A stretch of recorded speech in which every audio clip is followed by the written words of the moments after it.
In an underground laboratory, Anisha was subjected to various experiments, which led to her dying and then resurrecting, all while feeling excruciating pain. It was so painful that she would have been better off just dying completely. She woke up in a forest, not far from an orphanage, and didn't immediately realize what had happened. The pain during the resurrection was so unbearable, as if she had been beaten for a long time. Overcoming the agonizing sensations, she went wherever her eyes led her. Soon, she came to an orphanage, where some girl was just being adopted. And seeing this building in front of her, she remembered all the hell she had gone through. Because of the experiments, her skin was depleted, and the slightest breath of wind caused her immense pain. She herself smelled worse than the most foul-smelling medicines, as if rotting from the inside and out. As the girl approached the orphanage, she felt that her body no longer hurt. She noticed on herself healthy long hair, snow-white skin, and slightly thin but cute hands. It was like a dream, and she thought she had finally found the long-awaited freedom. Rejoicing that God had taken pity on her, she began to truly be happy. After all, this was her chance to start over and avoid those terrible torments. Suddenly, she felt a strange, painful sensation in her wrist. Strange symbols appeared on her wrist, and the girl got very scared. These were the traces of those terrible experiments from her past life. Because of these marks, which then spread all over her body, she died. These are ancient signs that eventually consumed her completely. Anisha was very upset, considering it a cruel injustice. Still, for now, that tormentor doesn't know about her, and that gives her a chance. And she decided to do everything possible not to fall into his hands again, and to take revenge. For this, she first needs to gain favor and get recommendations. This most famous orphanage in the entire empire has a secret. Children who study well can be taken under the wing of some noble family. However, those who studied poorly and were disliked by teachers faced a cruel fate. They were also taken in by foster families, but then these children mysteriously disappeared. Something similar happened to Anisha in her past life. After the orphanage, no one saw her again. Now she decided to study hard because she was no longer that foolish, obedient girl. Very soon, she started to show that her hands were not growing out of her backside. The children, as well as the teachers, watched in surprise as she excelled in the kitchen. While doing household chores, Anisha showed that she was not lazy. The girl tried to do everything so that her teacher, Irina, would be proud of her.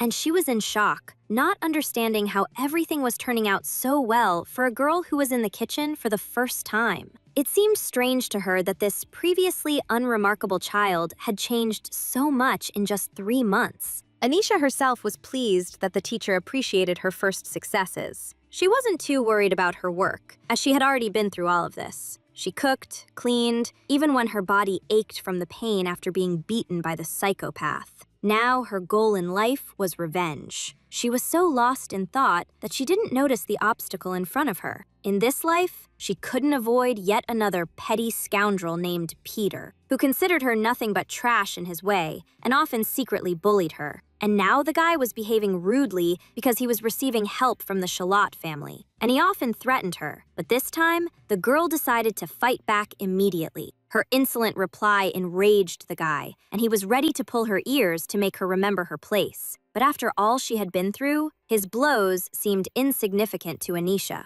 Peter had already swung, preparing to drag her by the hair and push her face into the floor. But then the teacher came over and threatened him with punishment for showing violence. Of course, these were just words, because people like him are not punished. And Anisha decided to show herself now too, especially since a man from the higher circles had just arrived. He was wearing a mantle, but his origin was immediately visible from his walk. This was her chance to get help from him, and then she too would be able to show her disdain. Although now she was worried that a silly situation with Peter might interfere. And the girl assured the teacher that she was perfectly fine, when suddenly Irina, pointing at Anisha, declared that this girl was now at his disposal. The little girl didn't understand how this happened because they had seen her clash with Peter, and then she saw his face. Something surfaced from her memory. From the past, she remembers that this green-haired lord is looking for his lost daughter. He was very arrogant, was known as a liar, and in reality, he wasn't looking for a daughter, but a replacement for her. Duke Shakol Aubrey, a man destined for a sad end, was looking for Anisha.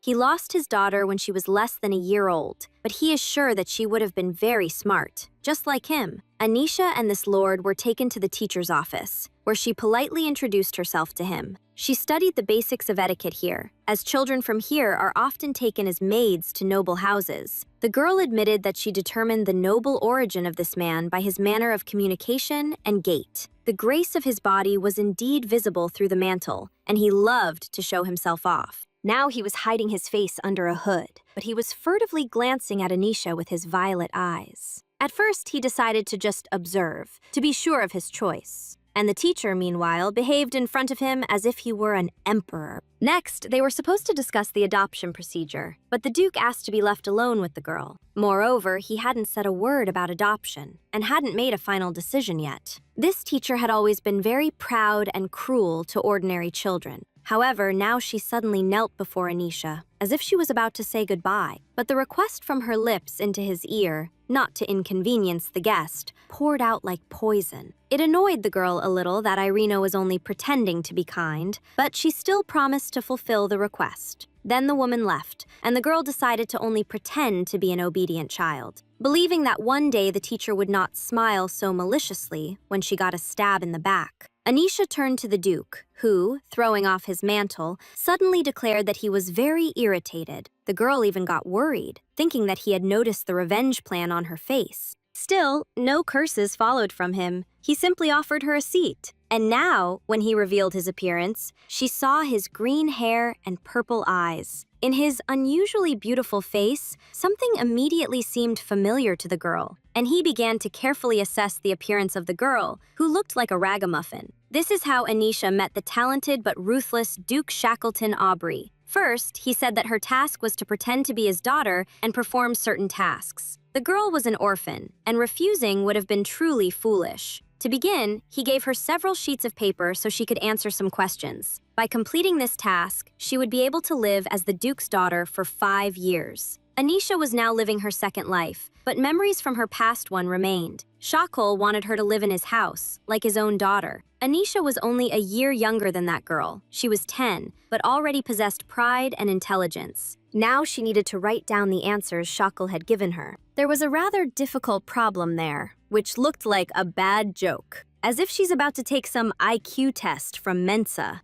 At 10 years old, she already knows what it is and used memories when answering questions. Her past life was pathetic. Anisha was the experiment of a mad scientist. Her childhood memories gradually faded, and at 24, she considered him her father. All this time, she was merely a vessel for the soul of this psychopath's deceased wife. With the bitterness of betrayal, she lay down on the laboratory table and closed her eyes. She thought she had died, but in reality, she was reborn into the past, to the time when she had just stepped through the doors of the orphanage that sold her to this man. Her luck now was that the scientist constantly read newspapers, and she did too, secretly from him. So now she knows the future 10 years ahead, and a lot about Duke Aubrey. He is the most powerful after the Emperor, but also cruel and perceptive. He is also powerless before his wife Roseanne, and devoted to the blue-haired ruler. Now he was waiting for Anisha's answers, and she decided everything quite quickly. The Duke was surprised, but after checking, the answers turned out to be correct, and the girl boasted that she had been very talented since birth. At the end of this short test, Shakol declared that he was ready to adopt her. He doesn't like her disheveled appearance yet, but that will soon be remedied.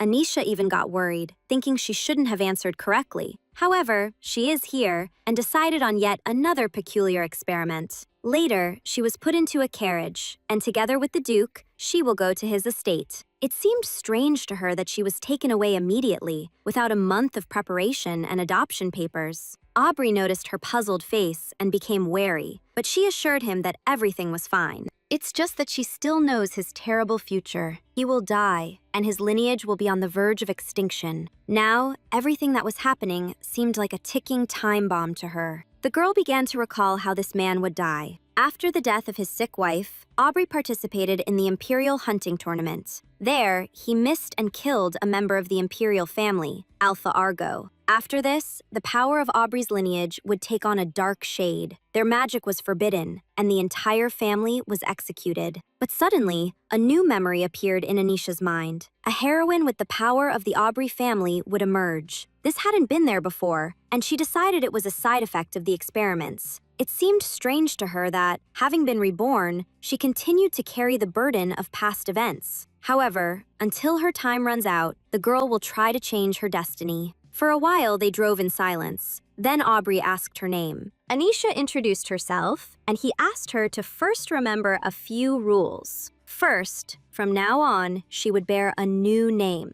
She must forget her old name, and now she would be called Annette Aubrey. A little later, they arrived at Aubrey's estate, where she was to live. In the girl's eyes, it looked like an enormous palace. Annette didn't even rush to take another step, admiring the grand spectacle. Then she saw a beautiful woman coming out to meet them, her long pink hair flowing like ribbons. This lady has a very pleasant, kind face, and she immediately smiled at the little girl. Remembering the Duke's description, Annette realized that this was Rosanna, her mother. This woman would also become the first victim of the Aubrey family tragedy. The girl noticed how Shakul was nervous, as if afraid that something would go wrong. However, the girl had not forgotten everything he had told her in the carriage. From the moment of his arrival, she was to call him father, and his wife her mother. The girl also swore to him that she would remain true to her role. Shakul revealed a terrible secret to her. His real daughter was dead, but he didn't want to upset his wife with this news. The girl also has an oracle she can consult in the Duke's absence. Now no one must doubt that Anisha is Annette, the Duke's daughter. Otherwise, she will be sent back to the orphanage. And she needs to behave in a way that nothing indicates she is an orphan. Rosanna, seeing the little girl, immediately spoke to her, and her eyes filled with tears. The girl was still nervous and felt a stupor taking over her body. A stern but pleading look from Shakal helped her to come to her senses. And leaning her head forward from behind the Duke's back, the girl called Rosanna Mom. But everything was going as it should, because a daughter who has returned to her parents is afraid of being rejected. And out of fear of the unfamiliar surroundings, she seeks support from a more experienced adult.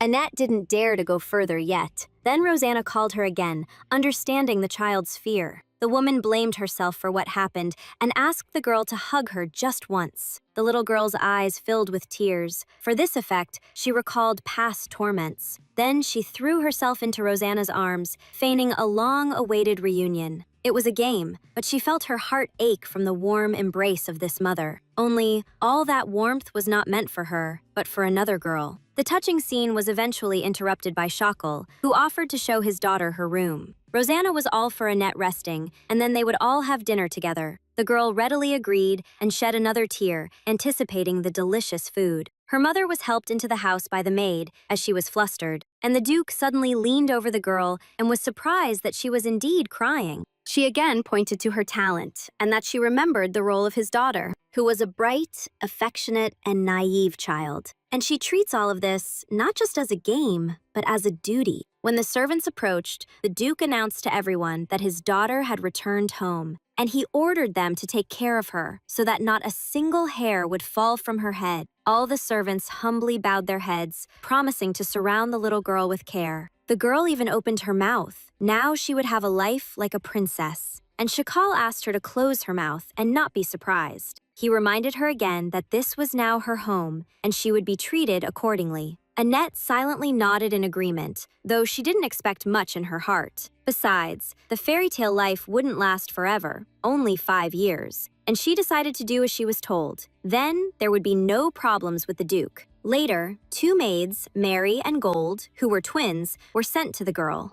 At first, everything went smoothly, and they genuinely adored the little heiress. But when they gathered to change her, Annette screamed like a banshee not to touch her. The maids just wanted to help her take a bath, but the girl was against their presence. They had to get rid of the extra witnesses quickly, because if she undressed in front of them, they would see the cursed marks. And then the girl, making a shy face, declared that she was embarrassed. Understanding what was going on, the maids offered to simply prepare her water, and they would wait in the room. However, the girl also asked not to help her with her clothes. She was afraid that if the Duke found out about it, he would immediately return her to the orphanage, because it was pointless for him to keep a defective product that could break down at any moment. And she also needed to find another excuse to hide her symbols in the future. There's one solution: chameleon slime, discovered by some eccentric scientist. When applied, the area takes on the color of the rest of the skin, just like a chameleon. Many bought this slime to hide scars and burns, as the results were instantaneous. But there's a problem. It won't be on the market for several years. Annetta couldn't wait that long, 6 months at most. So she decided to find this scientist to hurry him up. Luckily, she knows him well.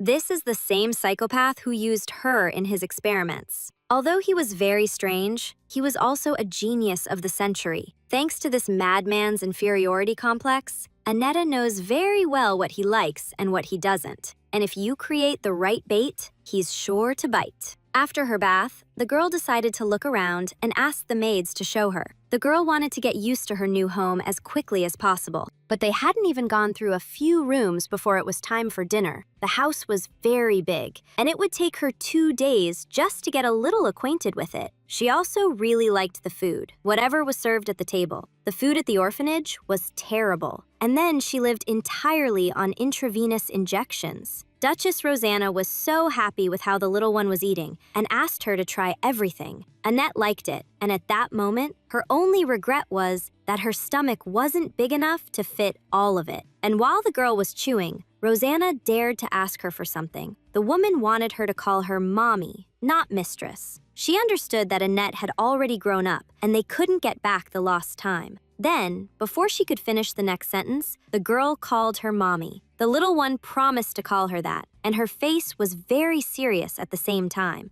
And she also thanked the Duchess for not giving up and continuing to look for her. Annetta noticed that these 2 adults were staring at her as if she had done something incredible. Although she merely continued to play her role according to the agreement, it seemed that now the Duchess should have been pleased with this step. But something unforeseen happened. She suddenly lost consciousness. The Duke immediately began to fuss over her and ordered the servants to help carry her to her room. It became clear to the girl that this was not from excitement, otherwise Rosanna would have fainted immediately. Chacol was in despair, and his appearance indicated that he needed help. Duchess Annette's illness had no known cure, yet she had one idea. She asked Mary to bring warm water, sugar, and flour powder. After frying the flowers in a pan, they needed to be dried and then ground. This important ingredient in the treatment turned out to be common rye, which grows everywhere. But the process of making the medicine, which Annetta took on personally, is also important.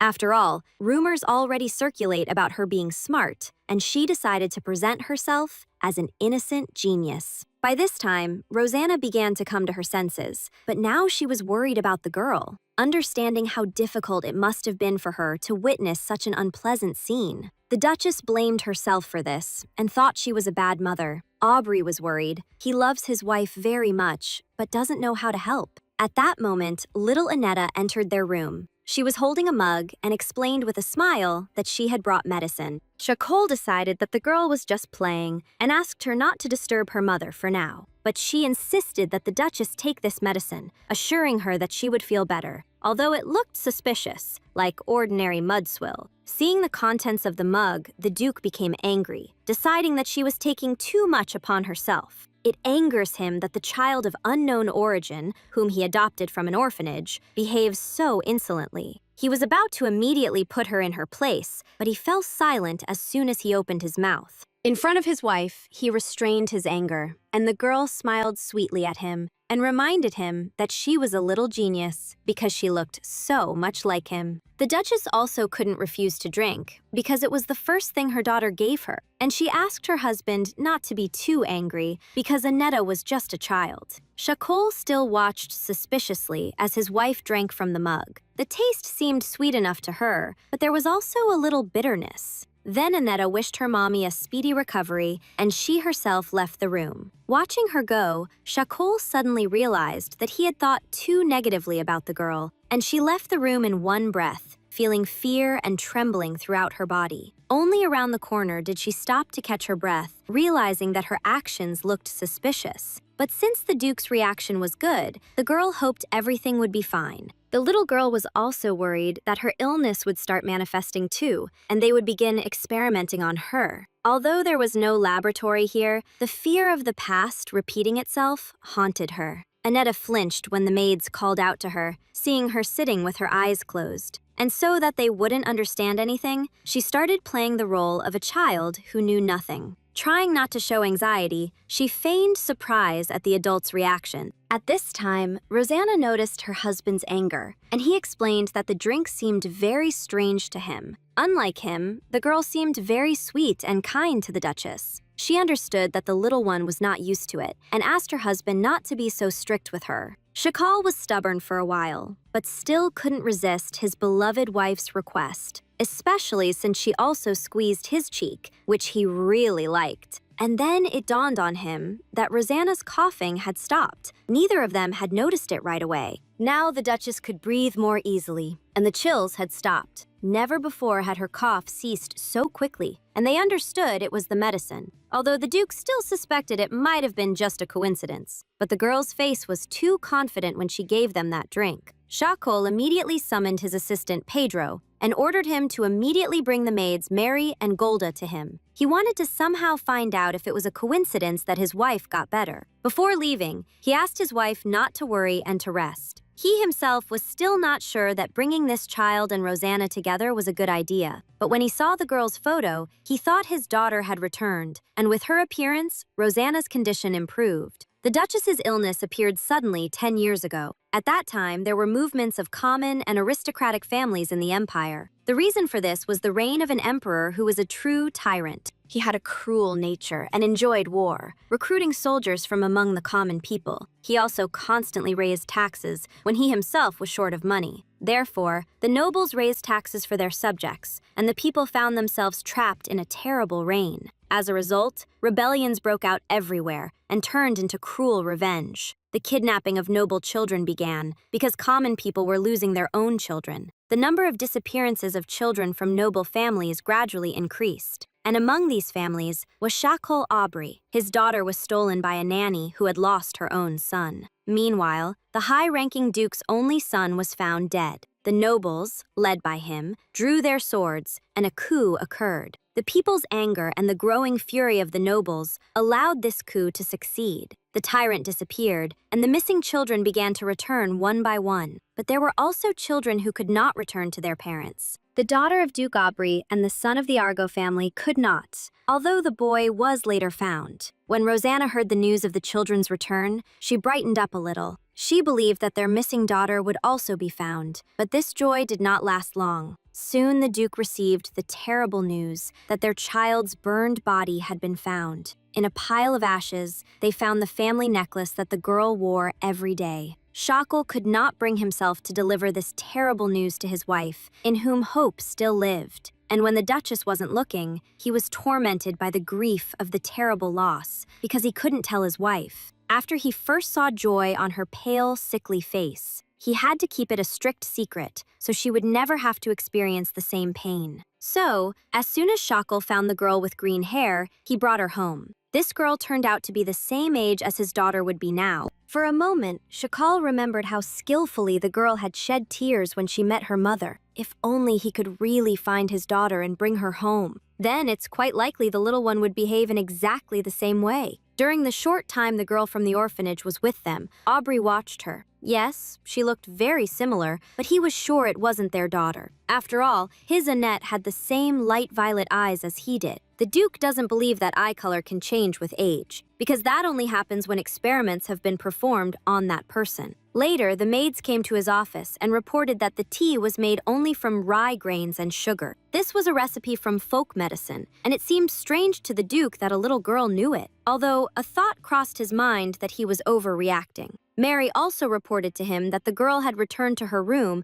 and that she was scared. She also recounted the little girl's confession that it was the first time she had been scolded. The Duke felt guilty about it and wanted to somehow fix it, so he asked the maids to tell him what the children liked. Soon after, Annette received the most exquisite sweets. She was just about to write a letter to that scientist when Shakol showered her with pastries. At first, she asked him why so much, and so unexpectedly. Aubrey explained that he really wanted to buy them, even though it was quite late. Then he asked about the girl's well-being, hoping she wasn't sulking anymore. And she understood that this was his way of trying to make up for getting angry at her recently. After such a pleasant surprise, Annette decided to show herself even more as a daughter. And calling him the best daddy, she assured him that she really liked the cakes. Suddenly, she saw that the Duke had frozen strangely and promised to definitely eat all of it. The Duke continued to be silently embarrassed, and she again showered him with kind phrases. In fact, Shakol was very pleased to hear this, even if it wasn't his biological daughter. In the end, after all the pastries she ate, Annette was so energized that she didn't sleep all night. She kept thinking about that scientist, suspecting that circumstances currently prevented her from contacting him. It would be easier to talk to Aubrey, especially since she has been here for a long time. Besides, she personally doesn't have the money to deal with that crazy scientist. The girl planned to steal his developments for a new method of using magic stones. Usually, a magic stone has only one useful property. However, after some manipulation, a stone can take on as many as 2 properties. If you make an alloy from a fire stone and a water stone, you will have a stone that produces scalding water. Annette needs to win the Duke's trust to present him with her business idea. However, not everything went smoothly. There were those in this house who hated the little girl. Some disgruntled maids, seeing her alone, tripped her.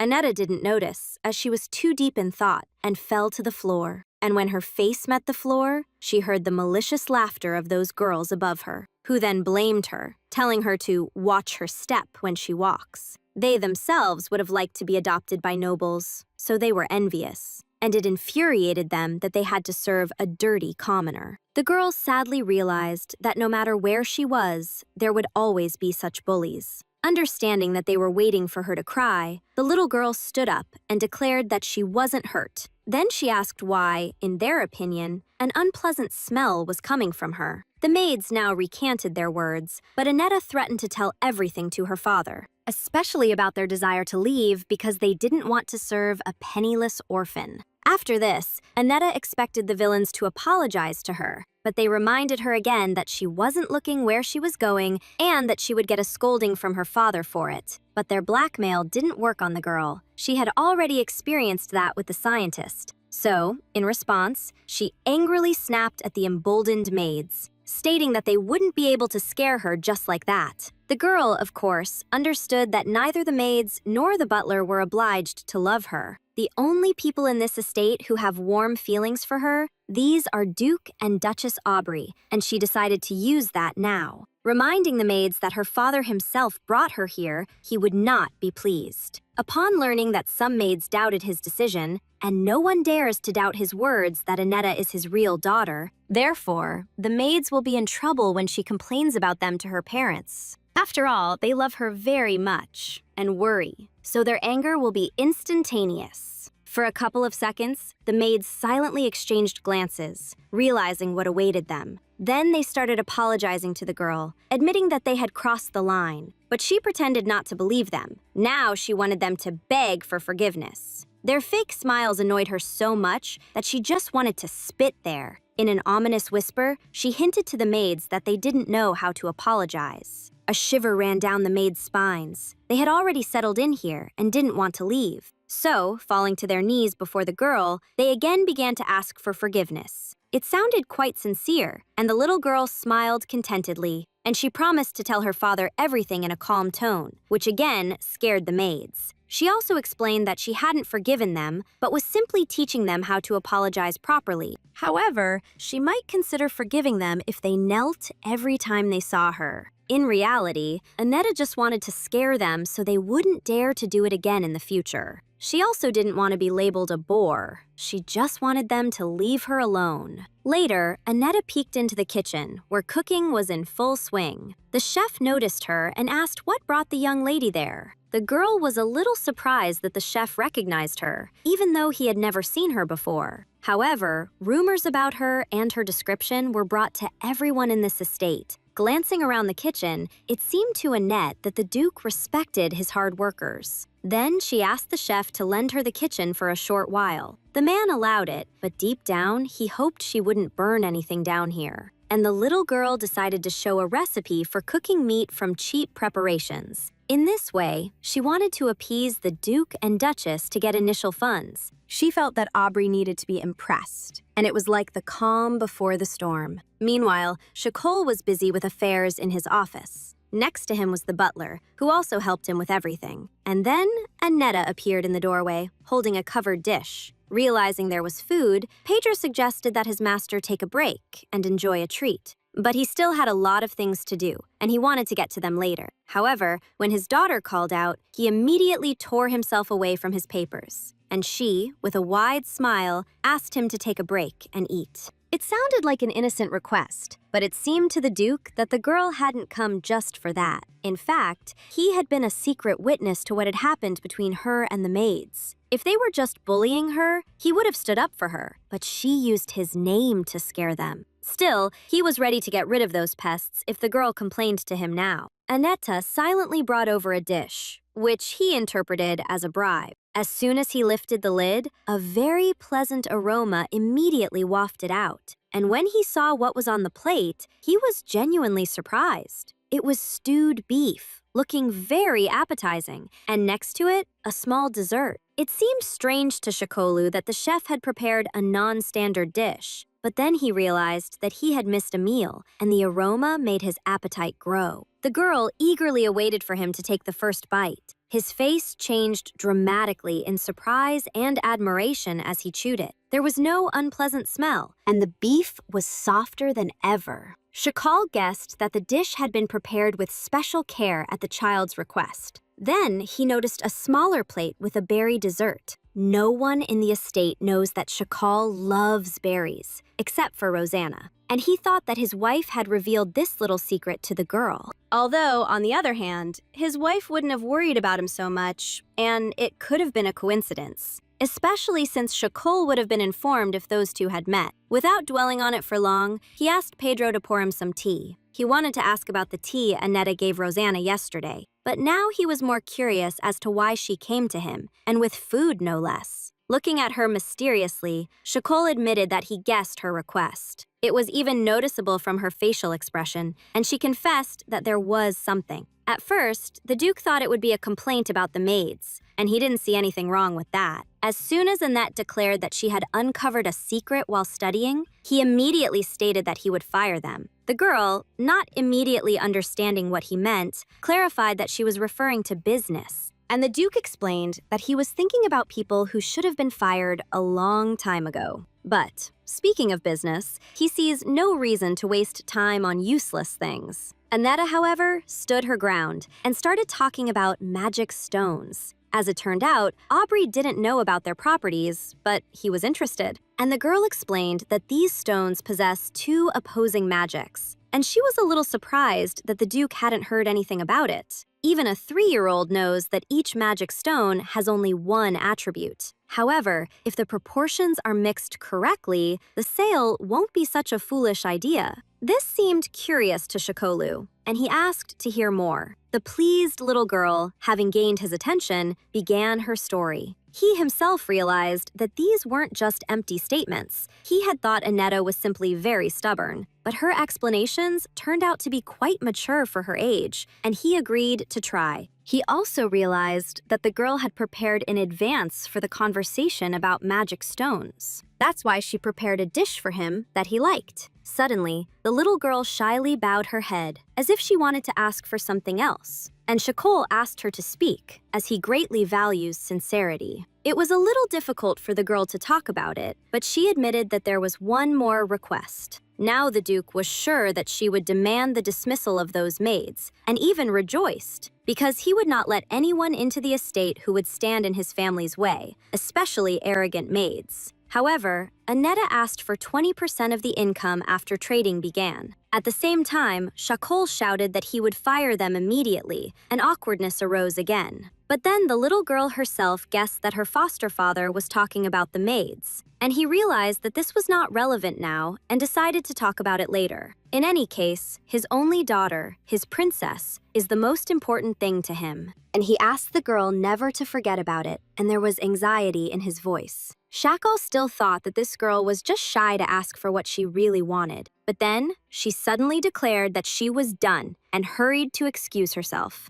only asking to consider this matter and let her know if everything works out. The Duke was slightly shocked and wondered if she had forgotten to tell him something. He even almost demanded that she think carefully about what else was bothering her. The girl felt a little uncomfortable, and she decided to come up with something else. So I decided to recall yesterday's awkward moment. Shakol even rejoiced that she would finally complain about those maids. But Annetta meant that she had given her mother tea without permission, but she had already apologized for it. She also explained to the Duke that the tea was made from dried lotus flowers. Aubrey was confused, as he had been told that the tea was made from rye grains. However, lotus tea is precisely what alleviates symptoms in diseases like the Duchess's. The girl explained that she had once learned about this from an apothecary. Also, this tea shouldn't be drunk often because it's addictive. Annetta didn't want her mother to get carried away, as there was no real cure yet. She wanted to buy some time, so that the Duchess would live until it was invented. And then she remembered the terrible truth. Rosanna would die before a cure was found. Even she wouldn't be able to bear such a loss, and would sooner or later follow them all. Rosanna Aubrey will die in 5 years, and 2 years after that, Duke Shakol himself. Therefore, the girl shouldn't get used to prosperity and comfort. She herself has a maximum of 7 years left. During that period in her past life, she died due to ancient spells on her body. These memories made her sad, and to avoid showing it, she hurried away. The Duke remained just as confused, not understanding why Annette hadn't mentioned the maids. And then he felt the butler's curiosity breathing down his neck. The butler was curious if the Duke would finish eating. If not, he himself would gladly devour everything. But Shakol merely pretended that the food was so-so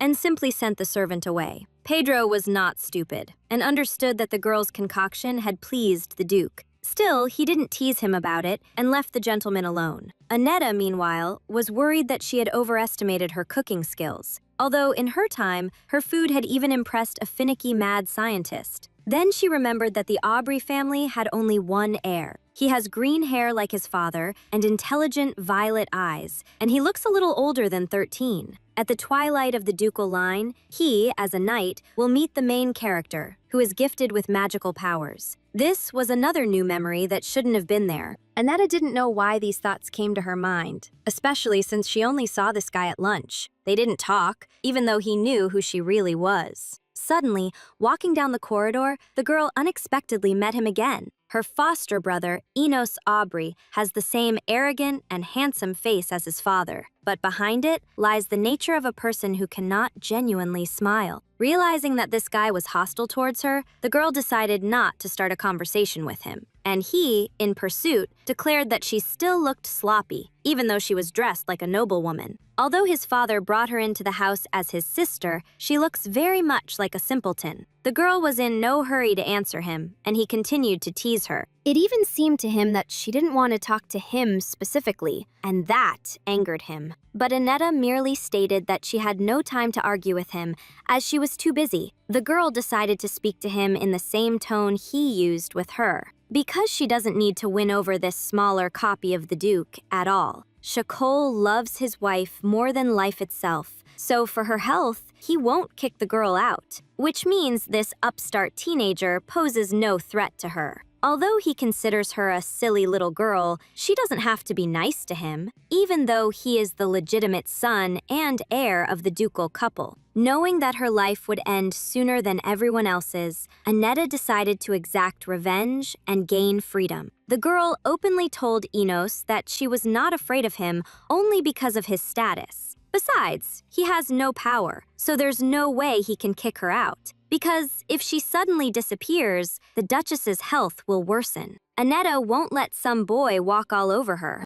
Because besides revenge, her plans include living as long as possible. Suddenly, she noticed Enos looking at her with a scorching gaze and didn't understand where she had made a mistake. It seems he flew into a rage just at the thought that the Duchess might get worse. The guy grabbed Annetta by the scruff of her neck and looked at her as if he was ready to tear her eyes out with his teeth. The girl was already preparing for the inevitable when the Duchess's voice was heard. Enos immediately released the hostage, as if he had no intention of doing anything to her. Still, he was afraid that Rosanna might have seen them and would now start scolding, especially since the Duchess was the first to notice Annette, and it was clear from her face that she was upset. Enoch wanted to explain to his mother that things were not as they might seem at first glance, but then he noticed how Annette bustled about, rejoicing in her salvation. The girl once again used her acting talent and, joyfully shouting, quote, 0, ran up to her. And when she hugged her legs, as she couldn't reach higher, the Duchess even forgot about all her troubles. While these two were rejoicing,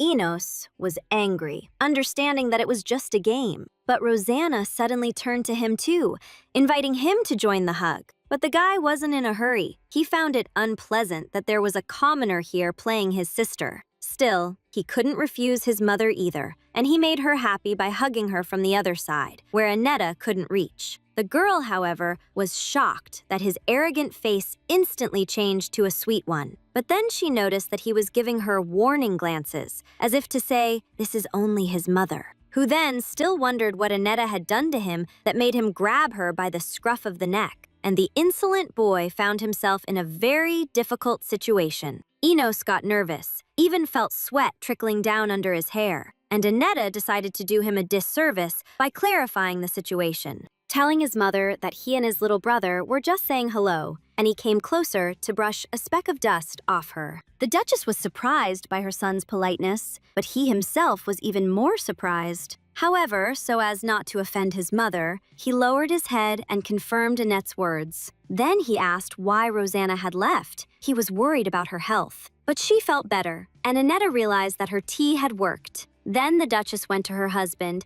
and asked her son to look after his sister. The girl promised her that everything would be fine and that her brother had promised to show her the estate. The two of them smiled until Rosanna was out of sight. Only then were they able to relax their cheeks, content that the situation had been resolved. Then the girl turned around, ready to go about her business, but Ionez stopped her. Annetta snapped that she was busy, and he didn't have to show her around the estate. The guy still didn't understand why she thought they could become a family, just because she acts that way and fawns over everyone. The ducal scion once again loomed over the girl like a dark cloud. At first, she couldn't understand why he suddenly cared so much about it, but then she realized that he was simply afraid she would take his place. That's why he attacks, because he's trying to protect his position. From the outside, it looked pretty silly, but at the same time, it was sweet. And Annetta calmly stated that she had never thought of such a thing. She gave up her dream of family and love when she was betrayed by a mad scientist. She was well aware that she would never become a member of the ducal family, and she herself had no desire to fight for that position. So her adopted brother doesn't need to worry about it, and generally advised both of them to try and stay away from each other. Finally, the girl sweetly smiled at Inosu, hoping that his nagging would end there. She really didn't need a family, as she only had about 7 years left to live, and she was only using this family for revenge. And after asking her little brother not to misbehave and to be good in front of their mother, she went on her way. However, on the way to her room, the girl once again thought about joining the family. If she had wanted to, she wouldn't have stood aside, knowing they would soon die. For her, family is just an illusion, and if they don't share the same blood,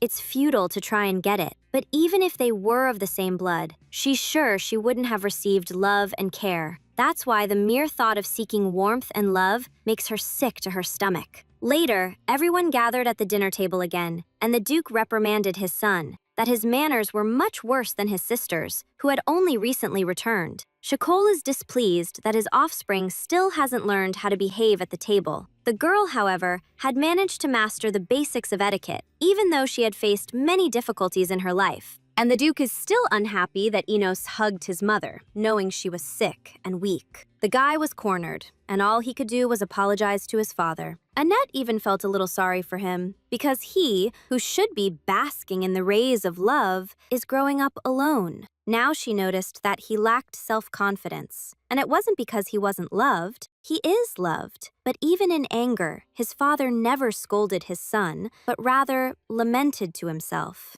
Suddenly, thinking about this, Annetta noticed that her memories seemed to be mixing again. Vivid memories suddenly flooded in, and it was obvious that these were not only Anisha's memories. The Duke noticed her staring blankly and asked what she was thinking about so deeply. The little girl didn't embarrass him and explained that she was simply full. Both Shakol and Enos were surprised, as the girl had barely touched her food. She had only eaten a little salad and 3 pieces of meat, but that was enough for her. The Duke decided not to insist, understanding that she also ate little at the orphanage. It was really hard for her in the orphanage. Discipline was very important there. There was a man named N. He praised good behavior and punished misdeeds. In those days, the girl couldn't even imagine what it was like to eat her fill.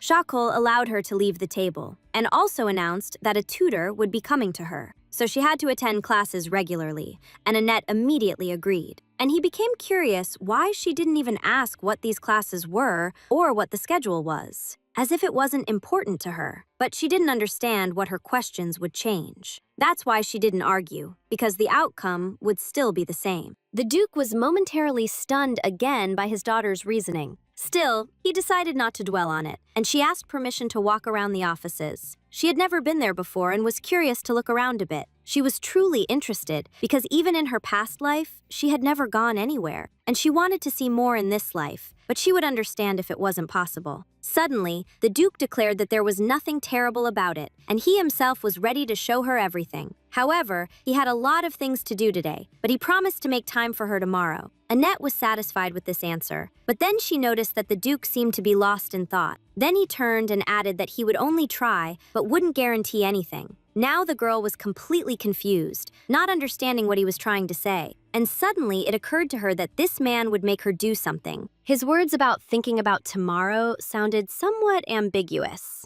And then she decided to translate the essence of the conversation for her own benefit. Understanding how busy he would be, Annetta asked him to take her with him to the capital tomorrow. To her surprise, Shakal agreed, but asked her not to expect anything special. Satisfied, Annetta glanced askance at her little brother, who was clearly in shock, and she felt confused, even though these little people annoyed her, especially the little boy, who would puff out his cheeks for any reason if it concerned her. Still, deep down, Annetta felt something strange towards them. When she had already stepped into the hallway, Enos caught up and yelled that she was overacting. The boy was very hurt because his father had never taken him to the capital. Annetta, however, did not want to continue the conversation because it was unknown what problems it would cause. She only told her brother that she considered the argument useless and that he shouldn't waste his energy. She also assured him that in 2 days, their father would definitely show him how much he loved him. Enos, though not stupid, didn't understand what this girl meant. Then, she decided to prove something to him, hoping that he would stop being angry with her. And she asked if the Duke had a favorite place for a walk. There is one by the pond in the garden, where he walks at least once a day. Having learned what she wanted, Annetta arranged to meet Enos there after breakfast. The guy never understood what she was up to and was sure that she wanted to deceive him. But she assured him that her only interest was to make sure her little brother wasn't angry with her. For her, this situation was problematic, but it was inevitable for the sake of the future. Moving on, she decided to postpone this fuss until tomorrow. Today, she needed to deal with more pressing problems. This girl knows a lot about Duke Aubrey's future. In her previous life, she had read the newspapers in the mad scientist's house from beginning to end. There was a lot about his past, because she knows exactly how he will die. But it's not clear to her how she knows that Shakol is the 3rd son in the family, and that he had a difficult childhood, and about the fact that he loves his son, because newspapers don't write such details. The girl also knows that Shakol will sacrifice himself to save Enos. Sometimes, when she tries to remember something, a strange feeling appears, as if someone had added clarifications to her meager memories. While in her room, Annetta once again thought hard about it. Suddenly, a strange light appeared nearby, and a magical seal appeared above her hand. At first, the girl was scared, not understanding why this could have appeared. And then the mark disappeared, but she felt as if space was piercing every cell of her being. Then something strange happened altogether. The room began to distort and change. Annetta felt herself sinking somewhere beyond reality. Then she found herself in a place where there was only bright light and blue water under her feet. During this transition, there was a feeling as if something was sucking out her soul. The little girl began to look around, trying to find an explanation for what was happening. And to her side, she saw a black shadow that seemed to be watching her. It's not known whose shadow this is, only that it's the silhouette of a boy. And then, the space was filled with a loud sound, as if someone had put speakers to his ears at full volume. It turned out the shadow was speaking, and realized his words were too loud, so he started trying different intonations so that his guest would be comfortable hearing him. Annetta still couldn't understand what was happening or who he even was. The shadow asked her not to worry, explaining that he was the administrator, and the place where the girl found herself was called the archive. But that still didn't explain anything to her, especially if it was an archive. It was very strange that it was completely empty here. Shadow snorted, spreading his hands, then asked her to take a closer look. And immediately, huge, filled shelves began to appear around Annetta. It was like a library, and on the pages of these books was all the truth of this world. The girl wanted to look, but couldn't choose, because the books had identical covers. However, when she picked one up, she noticed it had a different casing. Then Annetta opened it, realizing that nothing could surprise her now. There she read that someone, stripped bare, had died when she was soon hit by a bus. The rest was written in an ancient language, and Annetta was unable to read it. Shadow hinted that this was just the beginning and it would get interesting later. But for now, she's more curious as to why he often hangs upside down. And she stared at the book again, but Shadow asked her to look straight ahead. The girl was stunned. The book in her hands began to move by itself. She was floating in the air, and the pages were turning one after another. The book opened to an entry from February 2016. On that day, Duke Shakal wounded himself in the leg to save his son. It seemed such fathers only exist in books, and it's even sad that Duke Aubrey no longer appeared in the story. Annetta continued to read, the text captivating her with new revelations. And while she was busy reading, the shadow never took its eyes off her. In the end, Annetta realized that in this diary, the author recorded his reviews of the novel __quote _0___. Although there's nothing strange about book reviews, here the Duke Aubrey's house is mentioned. His daughter was considered missing, but one day, he brought her from an orphanage. Annetta read that the main character was a certain Kill and was confused. At that moment, electric discharges began to emanate from the book, and she dropped it from her hands. And the shadow asked her not to worry. It happened because the girl looked far ahead. To her next question, the shadow explained that this was the book of her life. More precisely, a brief plot without details. Her past is described here, and seeing the past is forbidden. But she is one of the few who has many lives. In other words, this book contains all her past lives. Annetta herself does not remember them, but her soul remembers them well. Also, only the chosen ones can enter this archive. For example, someone who died with the key in their hands. The magic circle on Annetta's wrist is the key, and it is forbidden magic. The girl became wary, and the shadow, asking her not to be afraid, assured her that he was on her side. Then he playfully touched the tip of her nose with his finger, as if encouraging her. Now it was time for him to leave, and next time she would be able to see more. According to the shadow, they still had plenty of time, but he asked her to be careful. Annetta felt herself falling through space again. Everything around was cracking like old murky glass, and below was pitch darkness. As she fell, the girl only heard the shadow's voice saying goodbye to her. And when she blinked for a moment and opened her eyes again, she was already in her room. From the twilight in the room, Annetta determined it was already late evening and thought she had simply fallen asleep. She felt terrible, but decided to just go back to sleep. The next morning, the maids prepared a pink ruffled dress for her. The girl really liked it, but that wasn't all. The maids had prepared several more clothing items that were sure to suit her. Mary and Gold even argued a little about which of them had prepared the best outfit for the girl. At first, Mary seemed lively to her, and Gold, on the contrary, quiet and modest. But now it's clear to her that both maids are quite the characters. In any case, they praised Annetta at every opportunity, saying how much she resembled her father, and the return of the little mistress home touched them deeply. The girl thanked them for their support and the outfits, but again reminded them of her shyness. So she asked the maids to leave her alone so she could change. Annette hadn't had time to process what had happened yet, because yesterday, when she passed out, she only woke up when the maids brought her clothes. She only knows so far that she is one of the characters in the novel she read in her past life. And that, all of this, is doubtful. Annetta is not sure that the shadows can be fully trusted. It is also unclear to her who Kill is. This could be the real daughter and the main character of the novel. In her past life, Annetta read that the Duke took his daughter from an orphanage. The girl, deep in thought, went out into the street where she had arranged to meet her father. He noticed that she was late. The carriage was already ready, and they were only waiting for her. The Duke, however, did not scold the little one. On the contrary, he remarked how lovely she looked.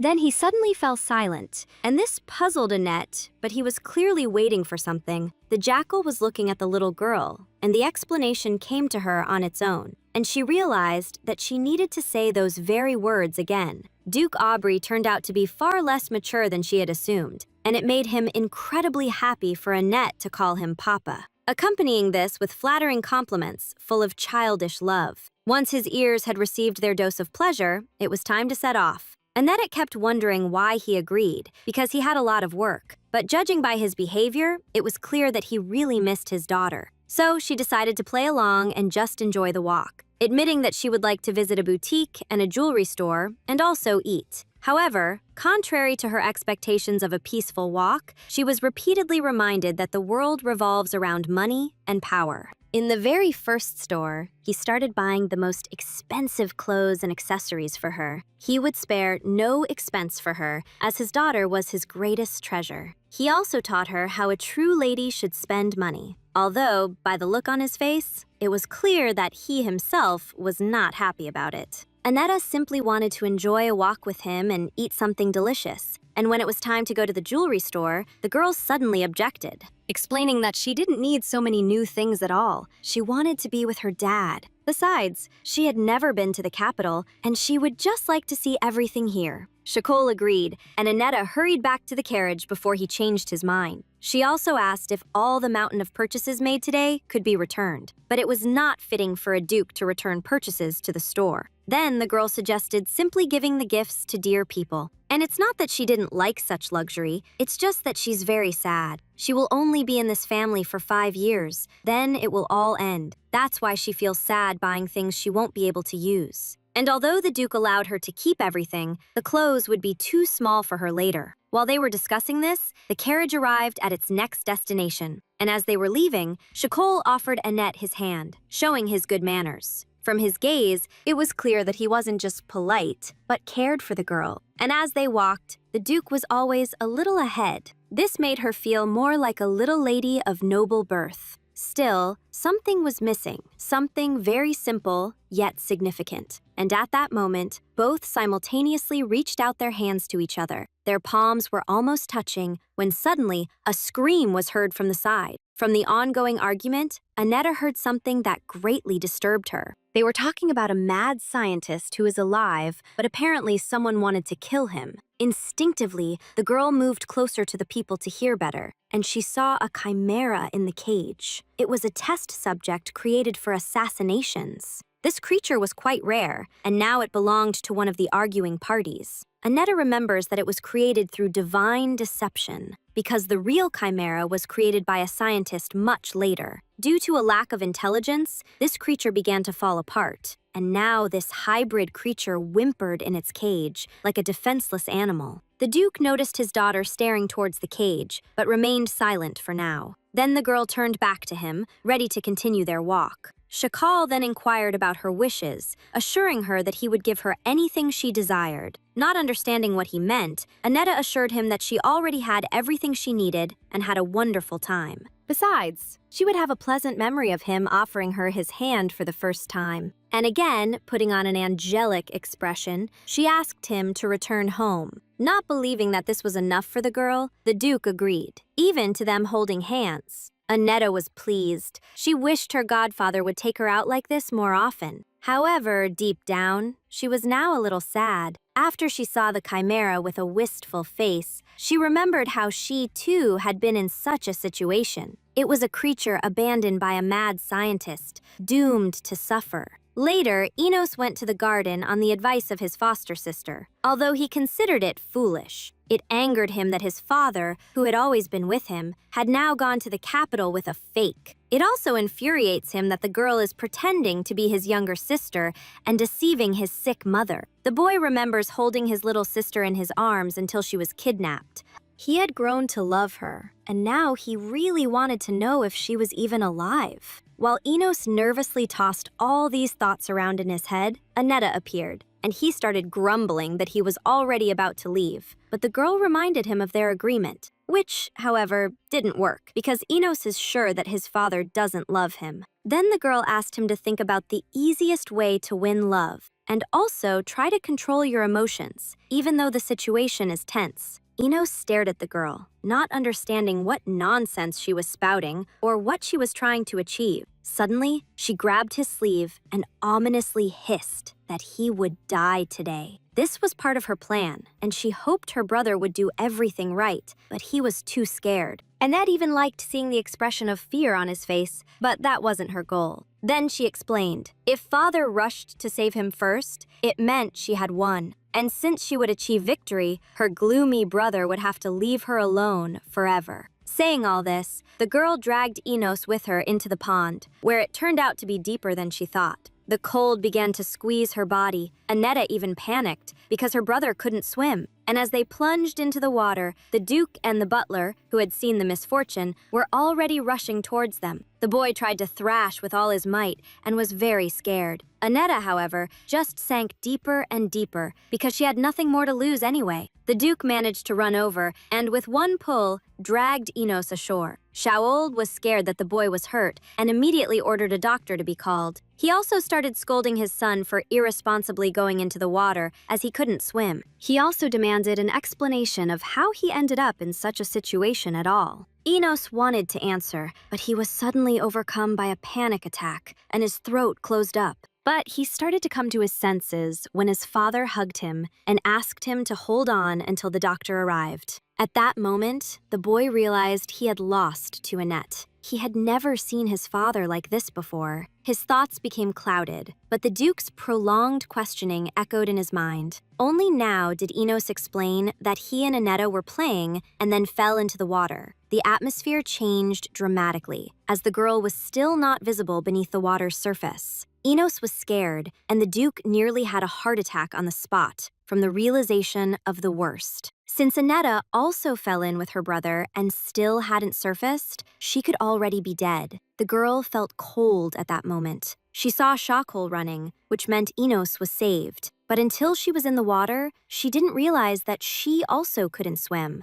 And she wasn't even against dying, because then there would be no revenge, no despair, only comfort. Preparing to surrender to oblivion, the girl felt the Duke's strong hands grab her. And when she opened her eyes again, she realized she had survived and was shocked. She sat wet on the shore, and her father, scared to death, was wailing over her. Annette could only apologize to him for playing with her brother where they shouldn't have. Behind the Duke, the girl saw Enos, who seemed paralyzed by fear. Shakol did not scold either her or her son. For him, the most important thing now was that both children were alive. He only asked them to go to their rooms, take a warm bath, and wait for the doctor. And later, Annette was ordered not to leave her room for 5 whole days. Even the servants were scared for her because she had miraculously escaped trouble. Realizing how important she was, being the heir to the Duke, the girl agreed. It was just unclear to her why Shakol told her to stay in the room with Enos, who was now looking at her strangely, and Annette hoped it was a truce. But after 3 days spent within 4 walls, she began to feel like she was in prison. They brought her food, allowed her to study. In general, they fussed over her as if she were 3 years old. However, her brother's strange gaze puzzled her the most. Soon, she couldn't take it anymore and asked directly, to which he stated that he wasn't looking at her. Still, the girl understood that he was assigned as her guard while Shokolo was away.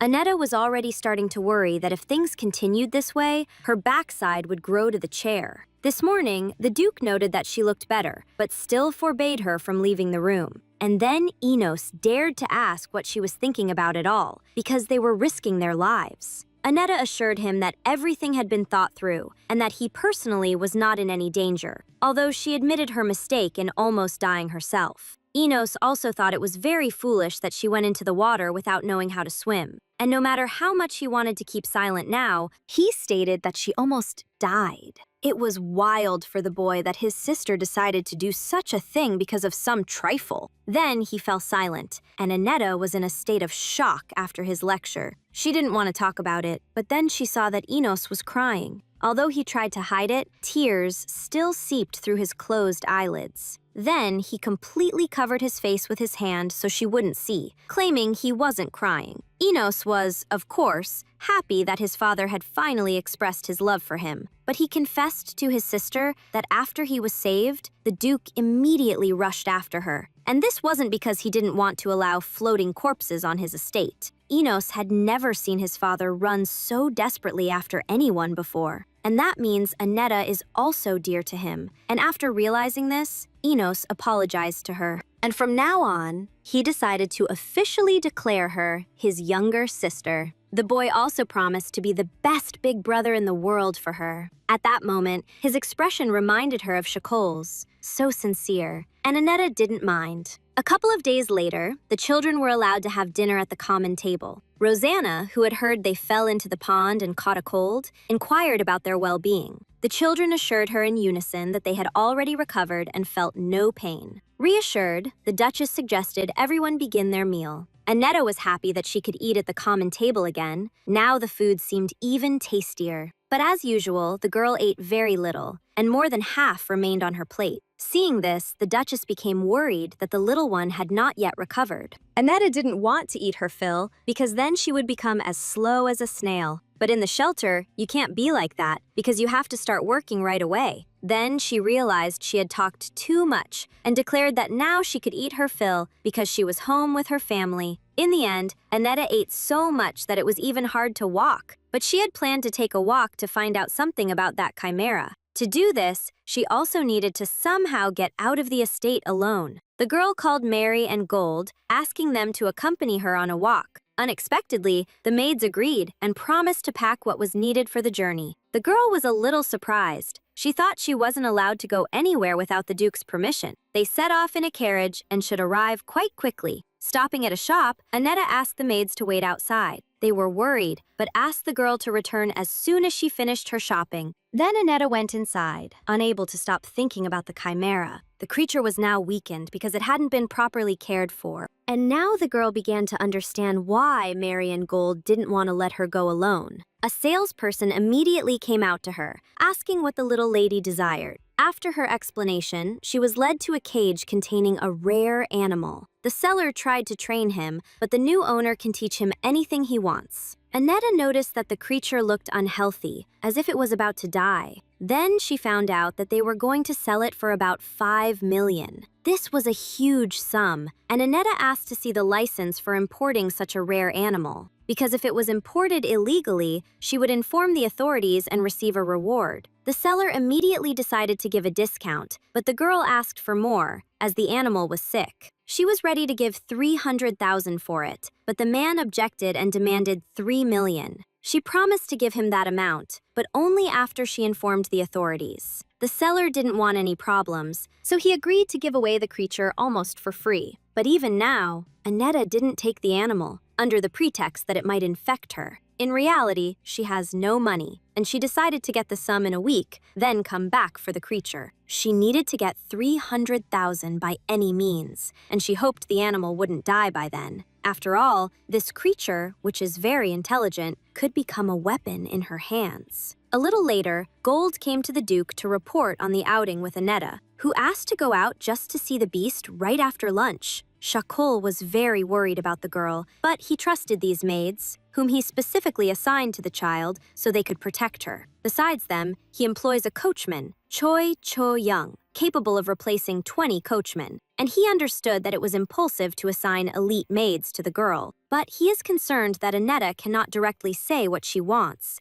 He also wanted that special food from the chef again, so he summoned this employee, who appeared immediately. The head chef turned out to be an imposing, red-haired woman who could take down a wild boar with her bare hands. Shkol began by saying that the taste of the food had noticeably improved lately, but the cook understood that the Duke hadn't called her for that and asked him to get to the point. Then he asked her to prepare the same dish as last time for his daughter's arrival. The Duke asked what dish it was, and the cook stated that she wasn't involved in the cooking, as she had been asleep then. She shocked the master by stating that not even the assistant had cooked it, but the little mistress. More precisely, she gave them a recipe to make the meat very tender and juicy. Shakolu suddenly needed to be alone, and he demanded to be left by himself, especially since the cook started to egg him on, but she's the only cook who tolerates his whims. And the Duke kept trying to understand where such talents came from in a little girl. Aneta, meanwhile, was thinking about what she could sell to raise the necessary amount. Among her belongings, there was nothing valuable enough for her to get by, although her hair started to shine because of the shampoo, and she thought of selling it. After all, good locks are in demand for wigs and medical procedures. As she was twirling in front of the mirror, the Duke entered and asked what she was doing. He had come now to remind her that in 2 days he needed to leave for the north. The journey there takes 10 days, and to get there faster, he uses magical transportation. He plans to take Annette with him, warning her that there will be a boy 2 years older than her there. The girl remembered that this was the son of Shakul's elder brother, the only one of the Argo clan who had been kidnapped at an early age. He was abandoned in the demon forest and raised as a demon. They say he resembles a true monster. After some time, a mercenary squad killed the demon's mother during a mission and picked up the child. This squad dealt with the child and took on his upbringing, and his name is Kale Argo. Now Shakul warned his daughter to remain polite, as Kale is fierce and barely speaks. Suddenly, the Duke noticed that the atmosphere somehow changed when he and his daughter were alone. The little girl asked him not to worry, promising to do everything as she was told. Shakul didn't know what to say at that moment and just stared at her. Then he was about to leave, but immediately turned back to give her something. For his daughter, he had prepared a small gift, hoping she would accept it without embarrassment. It was a small pendant on a thin chain, but it looked very beautiful. The girl was even slightly flustered, not understanding what she had done to deserve such a gift. While she was staring at the item, the Duke explained that he had picked it up somewhere. This seemed a little strange to Annette, because jewels don't just fall at your feet. Shakul also confessed that the jewels contained the seeds of his family's power. Now the girl was completely confused,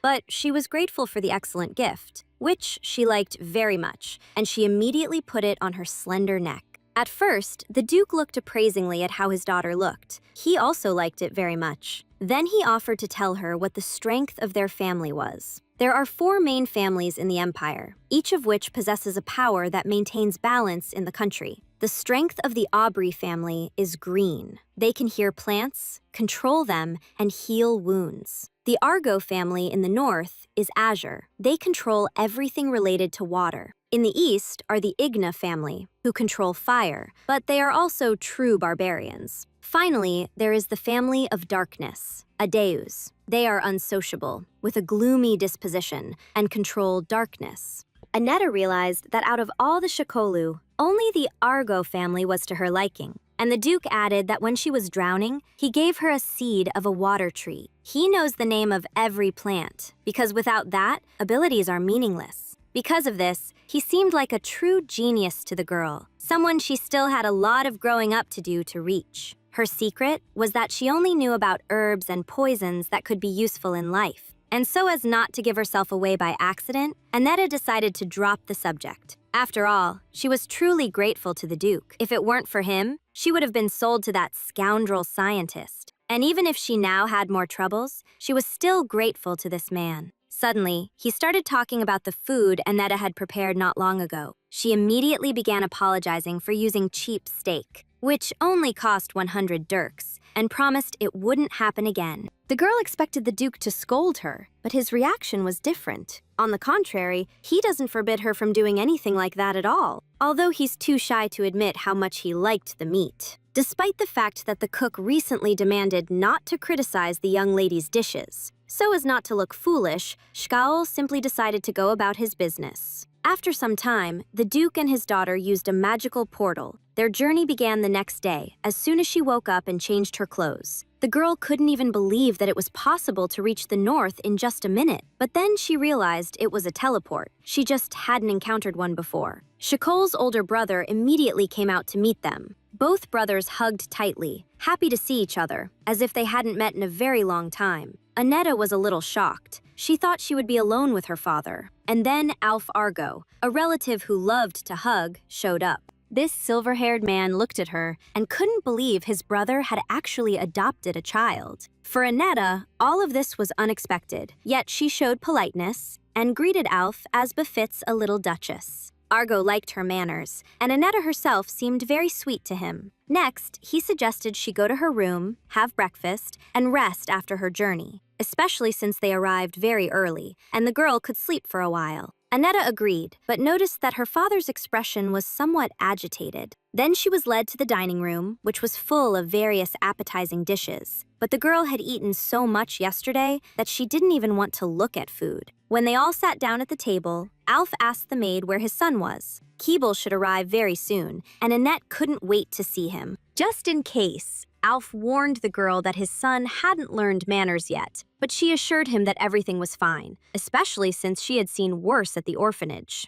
Alf also asked the little girl not to address him by his title, but to call him Uncle. A minute later, a commotion was heard in the corridor, which meant that Keeble had arrived. The girl noticed his growl coming from his throat, like a wild animal, and she felt uneasy, although she had mentally prepared herself to see something like this. It seemed that at that moment, the boy remembered his animalistic past. Alf glanced at the girl, hoping that his son wouldn't scare her, but he understood that something needed to be done and left the guests for a couple of minutes. Duke Argo headed for the door, intending to present Kale's appearance as gently as possible, and Shakol reminded his daughter that this boy grew up among beasts and couldn't speak. But at the same time, he is so talented in martial arts that even elite knights cannot compare to him. Annetta, having made sure that Kale was indeed raised by monsters, promised her father to try and get along with him. A memory suddenly came back to her, that originally the main character was supposed to come and teach him, for example, how to count from 1 to 10, and then he would fall in love with that heroine. The girl flinched again. Before this, she thought all thoughts belonged to her, but this time she felt a strange repulsion, and she considered herself the main character in this story. Trying to organize her thoughts, she instinctively touched her head. The Duke noticed this and became worried that his daughter was in pain.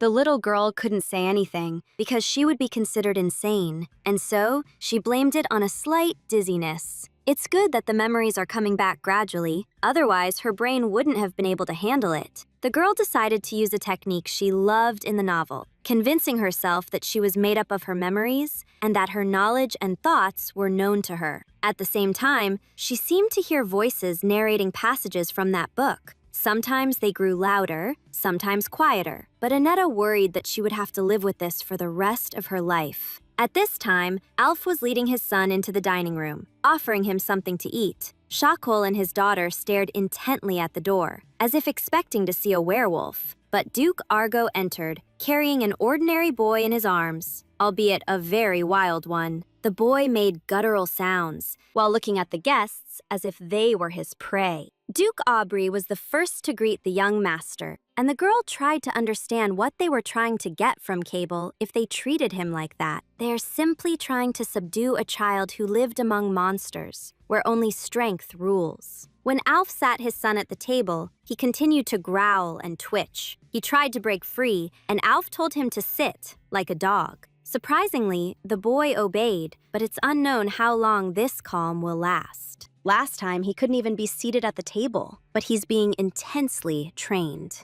Alf believes that one day, his son will finally become a little more like a human. Annetta, however, doubted that this was the right approach. Strict instructions would hardly help here. Looking at this little savage, the girl saw primarily a child in him, and she decided to act her own way, getting up from the table and heading towards him. Shakol became agitated, and Cabell stared intently at the creature of his height. Coming very close, Annetta touched his hand and offered him something to eat. Duke Aubrey had already begun to rise from the table, fearing that this savage would harm her. But something told him that it was better to trust his daughter, just like with the tea. Then it seemed strange to everyone that Annetta, taking a pie, sat down on the floor next to the table. Both dukes watched in shock, mouths agape, not understanding what she was doing. And she began to chew a pie with a contented expression, saying how delicious it was. Cable also watched her actions, and no aggression came from him. Then, he suddenly broke from his spot, rushing towards her, which frightened both dukes. Nothing terrible happened. The boy started to sit down next to her, holding a chicken leg in his hands. The further they went, the more the dukes were surprised. Their fear was now replaced by shock. They realized that Cabal wouldn't harm her, but simply sat down to eat next to Annette. Moreover, his face now showed no aggression at all. He was laughing. And his father even shed a tear, because nothing like this had ever happened before. Next, a whole roasted chicken was brought for Cable. Annetta preferred to finish her pie. She was only worried that the boy pounced on the hot meat like a hungry animal, and he immediately spat everything back out and started spitting because he burned his tongue. This naturally made him very angry, and he started grumbling and waving his arms. Fearing that Annette might get hurt, Alf immediately rushed to them, but the girl stopped him, assuring him that everything was fine, even though meat that Kael was throwing was flying at her. The Duke froze in place. He wouldn't forgive himself if this little one got hurt, and he started calling his son, asking him to stop, but the boy wouldn't listen to him.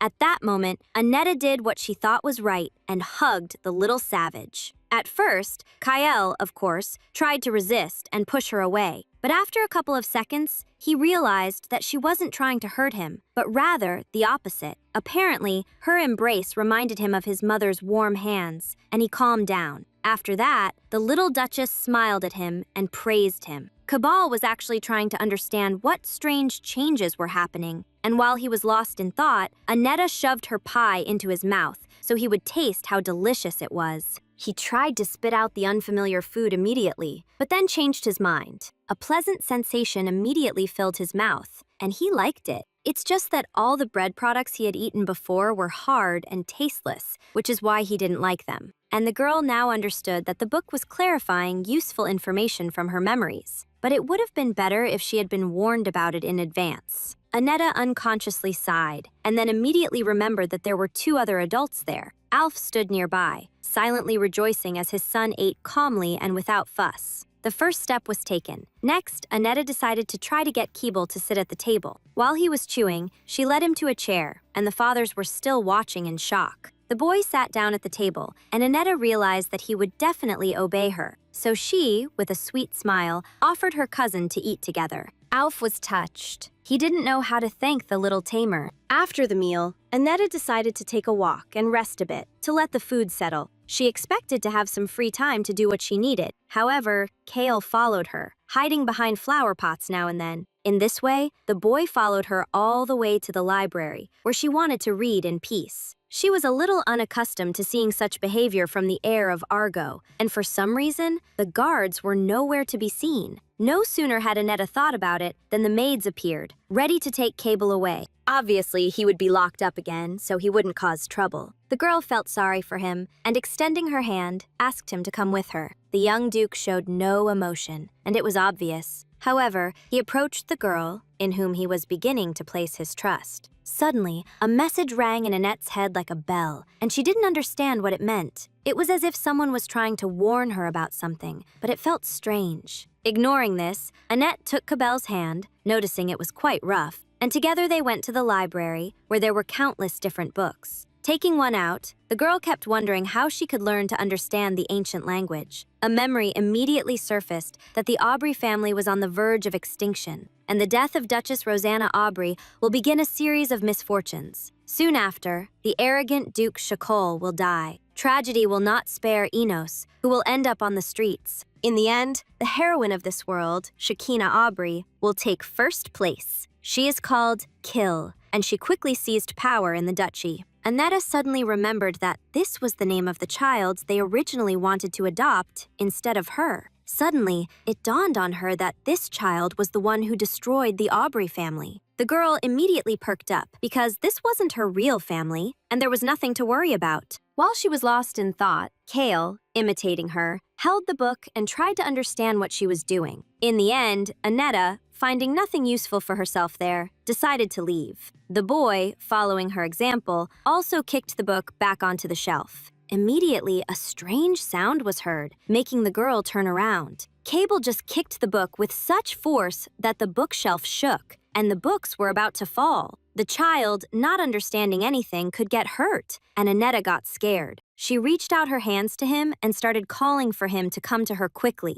In the end, she had to push him away herself, and the main impact fell on her. The girl wasn't worried about her bruises. The main thing was that this child wasn't hurt. Still, as she fell, she managed to twist her ankle, which started to hurt. Hearing the noise, the anxious Duke Argo immediately burst into the library. Seeing the mess, he first rushed to his son to check if he was hurt. Annetta stood aside for a while, glad that nothing had happened to the boy. Duke Aubrey burst into the library right then and saw his daughter sitting on the floor, and she, assuring him that Cabal was fine, asked him not to worry. Then she began to apologize for coming here without permission and for not watching the boy carefully enough. But Shakal asked her to be quiet, as if Annetta had done something wrong again. In fact, he noticed that her leg was injured, and he didn't want her to explain herself. The girl still insisted that she was fine, but her father was worried. Annetta also admitted that it was her own fault, and that after a day of rest, she would be as good as new. The little girl glanced at Alpha, who was almost crying over his son, and again she noticed the similar expression on her father's face, who stated that he did not demand any apologies from her at all. For him, the main thing was that the baby was okay. Nothing else mattered. Lifting her into his arms,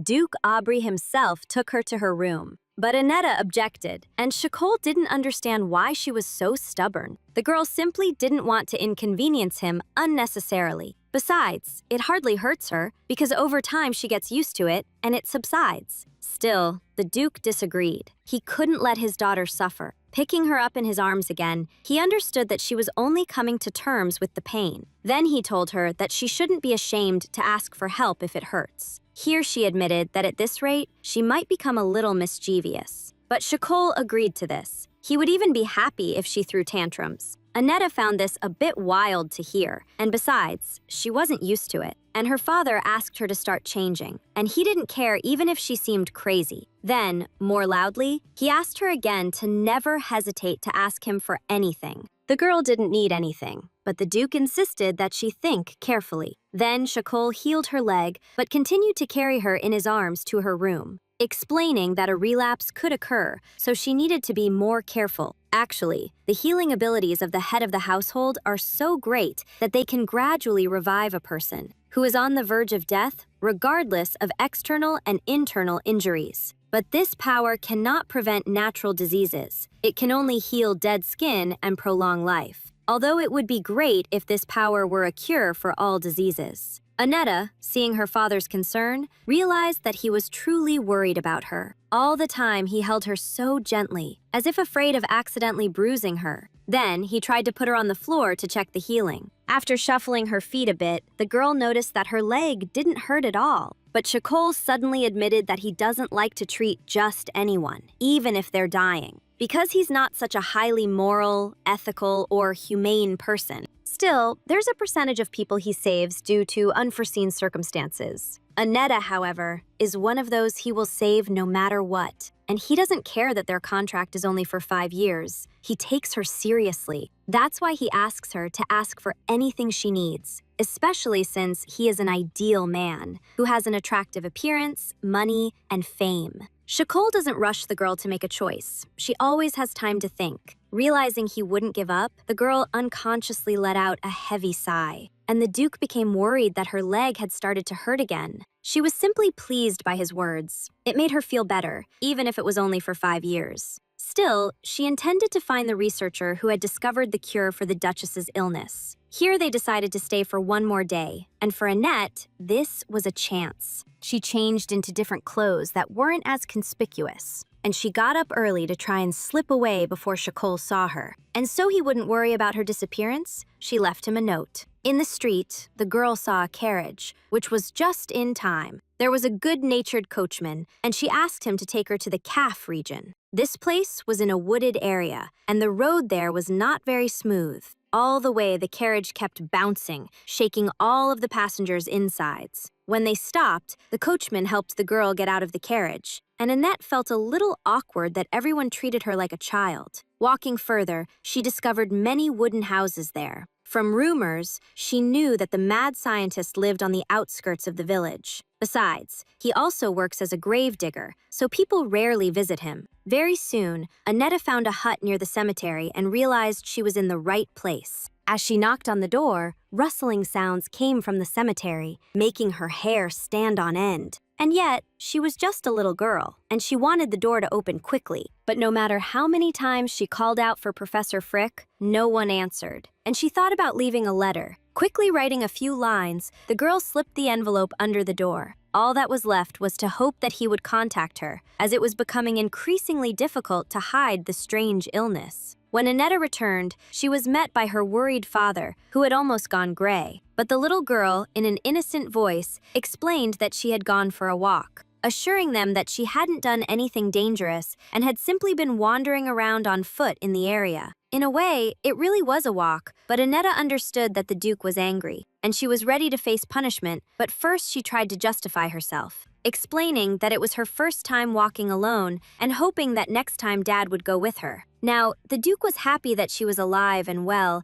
and he decided not to continue the interrogation. And asking her not to think about it anymore, he invited her to go to the dining room, where her uncle was already waiting. At the end of breakfast, Annette was about to leave, but her uncle asked her to stay for a minute. He wanted to apologize to her. Alf heard that she had hurt her leg and understood that he had caused Shakola problems. He grumbled that there were indeed more problems now. Aubrey looked thoughtful, but it was clear from Argo that he was barely holding back laughter. Then he started laughing, which greatly puzzled Annette. He just liked that Shakol, since their first meeting, was so sharp for the first time. But Alf realized that he had been careless, because his son was so strong that even knights had difficulty dealing with him. Annette intervened, stating that she was fine and believed that Keeble had no malicious intent. Alf was grateful for the understanding and stated that his son also wanted to apologize. Cabal had never looked for his father before, but then he suddenly came and asked about Annette. Duke Argo extended his hand to the little girl as if he was about to lead her away, but then Shakol immediately took her hand, wanting to make sure she was really okay. And he grumbled at his brother, saying she was small and it could make things worse. To which Alf, with a smirk, noted how attached Shakol had become to this girl. In the end, after general agreement, Duke Argo ordered his son to be brought in. They didn't have to wait long for the boy. He was already waiting behind the door to be called. He entered very carefully, glancing at Annette, as if afraid to breathe on her, and she mentally asked him not to be afraid because it was just an accident. Suddenly, a small bouquet of flowers appeared before her face, which the boy had carefully hidden behind his back until then. This was a gift for her. Such a flower blooms only for those who have the blood of the ducal family of Argo flowing in them. The girl accepted the gift and politely thanked Kale. The boy hesitated a little, pointing at himself, because Kale was his name. Then he stared at Annette, hardly blinking or making a sound. The girl realized that he was trying to ask her name and introduced herself to him. The boy suddenly rushed to hug her and repeated her name syllable by syllable. Duke Aubrey was shocked that a little savage had pounced on his daughter, but Alf even cried, because these were his son's first words. And from the outside, it was easy to see how each of the dukes was trying to defend their position. After a short while, it was time for Shakolu and Annette to return.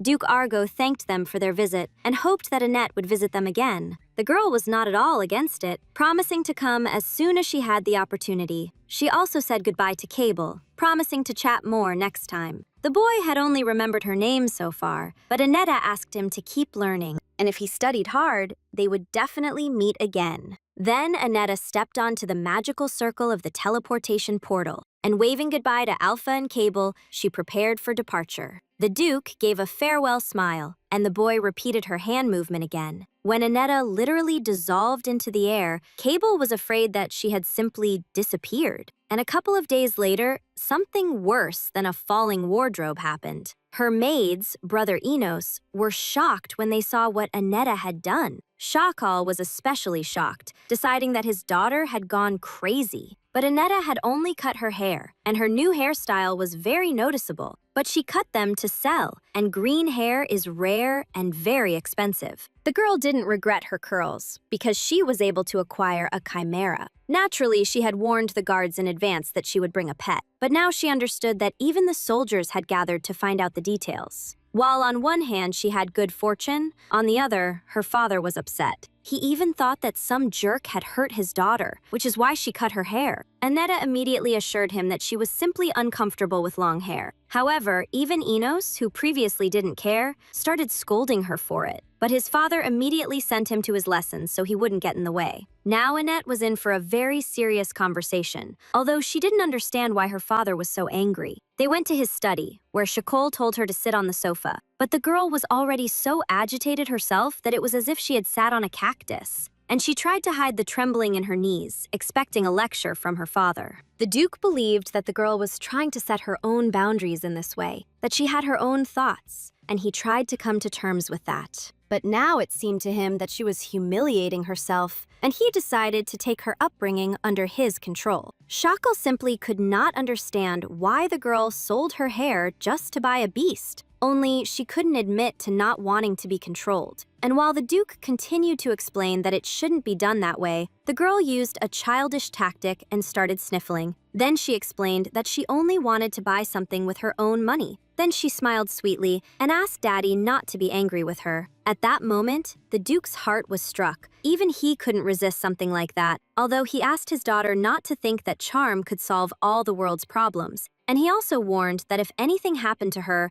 Mom would be very upset. Then, Shakolu became curious what kind of beast this was that didn't even have a scientific name. Annetta took out the chimera, explaining that it was a rare animal, and admitted that she didn't have a license for it yet. Then, she slightly lied, saying that they threatened to report her to the inspection. She would be arrested, and the animal would be taken away. The girl hoped to appeal to her father's pity, but he remained silent for now. And she added that as soon as she saw the animal in the cage, it reminded her of her childhood. Annetta was also afraid that the Duke didn't like animals, which is why she hid it. However, Shakol was not angry, but only repeated again that next time she shouldn't put herself in danger. Annetta sighed with relief. Until the very end, she was afraid that Shakol himself would throw out the chimera. After dinner, the Duke invited his daughter to his study for an additional conversation, where he explained that animals can be problematic, but Annetta already knows that. Still, Shakol demanded that she attend classes starting next week. And he also really wanted to know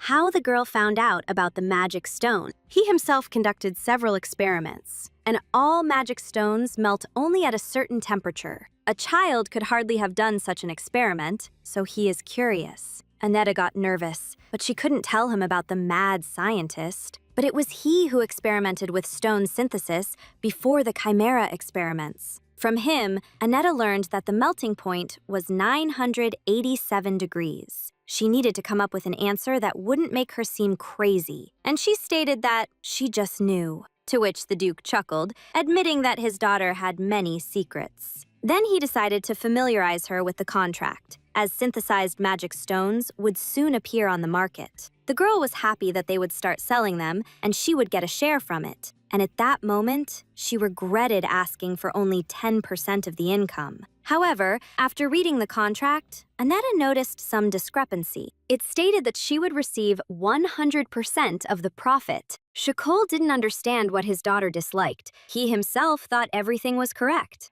And then the girl directly pointed out that there was an extra 0 written in the profit share. Annetta expected a logical explanation from her father, but he just smiled sweetly. Then he added that all the income would be hers, and he was doing this so he could stay with her longer. Besides, he is sure that this business will be a huge success. The offer was attractive, but Annetta was worried that Shakol would regret his decision. But that was how he wanted to compensate for her unwillingness to take anything from him. Actually, he himself would lose nothing because he had monopolized most of the imperial trade. So it's nothing for him to arrange such a source of income for his daughter. After a little thought, the girl still asked to review some points. For example, if something happens to her, she will transfer all rights to the Duke's house. Not that she was deliberately looking for trouble, but anything can happen to anyone. All the more so, she herself had no intention of dying. It was important for her to find a cure for the Duchess. Otherwise, regardless of whether the business is successful or not, both of them will surely die. Annetta asked for this clause to be included in the contract so that Shakol would be insured. The Duke was still trying to convince his daughter that it wouldn't help at all, but she insisted, and he could no longer argue with such cuteness. Looking at her, he increasingly felt that his real daughter had indeed returned to life. If she had grown up in safety, she probably would have been like this girl. Such an admission pleased Annette because it meant that she was coping with her role. At this, Shakol suggested they eat together the snacks he had bought especially, but the girl refused, explaining that she had a lot of things to do, and promising to eat the treats later, she hurried to leave the office. The Duke was left alone, a little upset. He had wanted to spend more time with his daughter, and now he's curious what urgent business she could possibly have. Annetta was already in the hallway, scolding herself for blurting that out, because she had no business at all, and for the fact that at some point she started to believe they were a real family. After all, she was just a girl playing the role of Shakola's daughter under contract. Her sad thoughts were dispelled by a chimera, which turned out to be tame and jumped into her arms. Annetta pressed her cheek against its fur, reassuring herself that she was just here for work. And when the synthesized stones are recognized, she should be invited to the Association of Scientists. This will be the autumn banquet in 2 months, but her development will be ready in 2 weeks. Then Annetta switched her attention back to the chimera, realizing it didn't have a name yet, and she named her Chess, hoping that she would live well even after Annetta was gone. Annetta specifically chose this name so that the creature could navigate any path with ease. And it seemed the chimera liked the name, as she immediately purred at the girl. Suddenly, Annetta noticed herself rising into the air. She had heard that chimeras possess mysterious power, and now she was inclined to believe that it was the absolute truth. As soon as the girl landed on the floor, her brother called out to her. Thankfully, he hadn't seen it. The boy came closer and invited his sister to go eat treats together. He gave a whole tirade about where the most delicious cookies came from, and realizing he wouldn't give up, Annetta agreed to eat them with milk and honey. This made Enos so happy that he decided to prepare everything right away, and he invited Annetta to come to his room in 10 minutes. And she caught herself falling in love with this family. Because when she hears things like that, it makes her truly happy. Now she simply must find someone who will invent a cure for the Duchess. The girl is sure that she will find him, and it doesn't matter how long it takes. She can't ask Shaco for help because she can't explain how she knows this. Although she could simply ask him to meet with the person who develops the drugs. As a reason, she would state that he had helped her once before. While Annetta was thinking, it was time to go to Enos for the dessert table. But at the very door, she suddenly bumped into Duke Aubrey. His face was serious, and the girl became worried, not understanding what was happening. A little earlier, the butler had lectured him about his speech to Annette. Specifically, his mention that she was just a replacement for his daughter. It was like salt in a wound. However, this miss tries to solve everything on her own, just like Shakel in his youth. And now he explained that he doesn't equate Annetta with his missing daughter. It's just that sometimes, when he sees children her age, he has such thoughts. Shakel assured him that that child is one thing, and Annetta is Annetta. Listening to his tirade, the girl assumed that her father liked her. However, he stated with a serious face that he didn't like anything. And now, Annetta felt as if she was in the middle of a teenage storm. But the whole point is, if the Duke starts to like something, it then becomes his weak spot. Because of this, he loses his breath, and eventually, it leaves him. That's why Shakel prefers not to like anything, so he won't be sad. Annetta didn't quite understand, but since he asked, she told him to continue disliking her. For her, it was certainly unpleasant, but she suggested they not get used to each other. especially since they are not a real family, and in 5 years their paths will diverge. After her words, the Duke somehow turned so pale that if you were to stab him with a knife, no blood would flow. And the girl apologized for causing unnecessary worry, although she did everything in her power for the man who adopted her. After that, Aneta left, and Shakol heard a fork fall behind him. It was dropped by Enos, who was standing a few meters away and had heard their conversation. The boy didn't understand how his father could discriminate against a child whom he himself had brought into this house. And he wanted to know what he meant by talking about an imminent break with this child. Tension arose between them, especially after it was mentioned that Enos would be eating snacks with Aneta, and she was standing behind the door in her brother's room and heard both of them being overcome by a sharp feeling of guilt. So she shouted to them that she was ready to eat any food they would offer her, and she reminded them that there were times in the orphanage when she went hungry for several days. The girl wanted to turn it into a joke and went out to look at their faces, from which she immediately understood that her joke had failed. But her brother only hurried her to go eat cookies before the milk got cold. Already at the table, Aneta asked if her brother was angry with her, but he had no reason to be angry. On the contrary, he was glad to spend time with her, and he urged her to eat more, not listening to her saying she couldn't fit much in. For this, he was ready to warm up the milk himself, just so she would eat all the cookies, for which he had been standing in line since early morning to give her such a gift. However, Aneta already knew that these were the very cookies the Duke wanted to throw away, only because she had previously refused to eat them with him. But now she decided to treat herself, and Enos kept slipping her one after another. A little later, Shakol called Aneta again, because he had a gift for her. The Duke visited a snack factory, bought it, and wants to give it to his daughter. The girl didn't understand why, but declared that she was incapable of managing the factory. Shakol explained that she would only receive income and should get used to such gifts anyway. Aneta took this to mean that she would leave the factory's care to them, because when the real daughter of Shakina returns, she will be thrown out anyway. The girl suddenly realized that these thoughts were not hers again. They corresponded to the owner's way of thinking. She is sure that Shakina is Aubrey's real daughter and that she is not dead at all. And in that case, Annette would be better off finding her and getting a reward than staying here. The image of that book, trying to say something, reappeared in her mind, as if Shakina Aubrey was only pretending to be real. It seemed to Annette that these clues had started to contradict themselves. Only Shakol's shout, as he couldn't get her attention,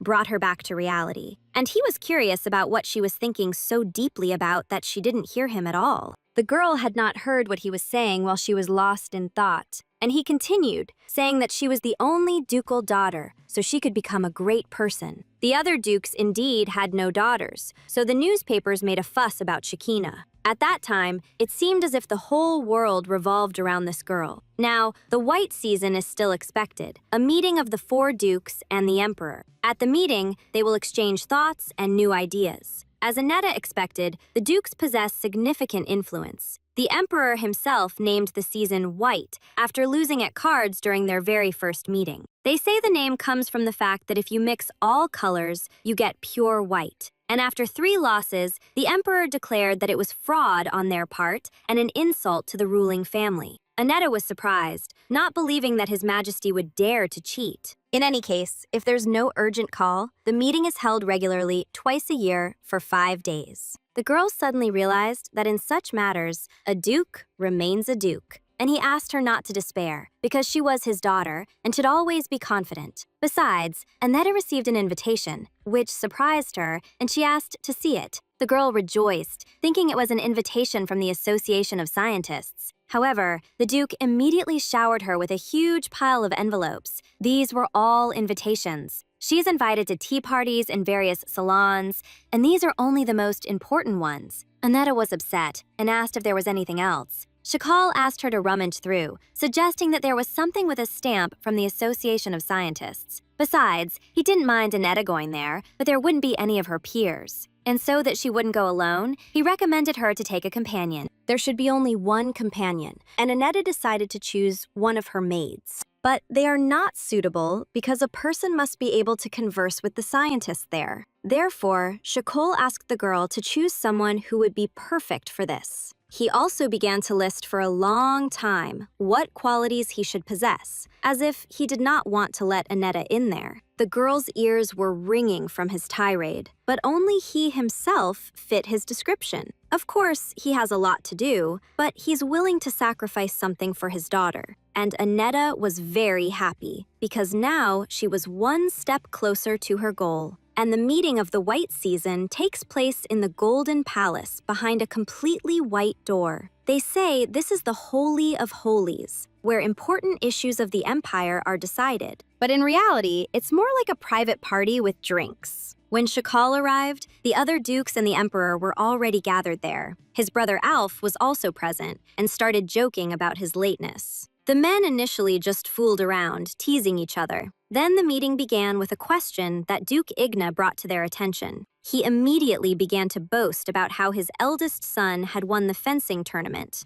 and his second son was invited to the Academic Society's banquet. Soon, Alf asked them not to chatter about trifles, because his news would surely knock them off their feet, and proudly declared that his son had recently started talking, even eating at the table. The dukes chimed in, saying that this was indeed a very important event in his life, and the emperor shocked everyone by announcing that Aubrey had finally found his daughter. Such news made the dukes even jump up from the table. After all, he found the girl who disappeared as a baby during the unrest. Alf even boasted that the little one was as assertive as Shakol, which he denied. But he boasted that she had cooked something for him for no reason and brought it as a gift. She also asked to go with him to the capital, and also asked him to escort her to the Scholars Association ball. Shakol acknowledges her as the best daughter, and that drives him crazy. He also didn't forget to mention that she created a mixed magic stone. This seemed very interesting to the dukes, and they asked for more details. But Aubrey wasn't going to share secrets, especially since all the rights belonged to his daughter. Next on the agenda was the destruction of monsters, which the Argo family usually handles. Alf promised to take good care of it, and besides,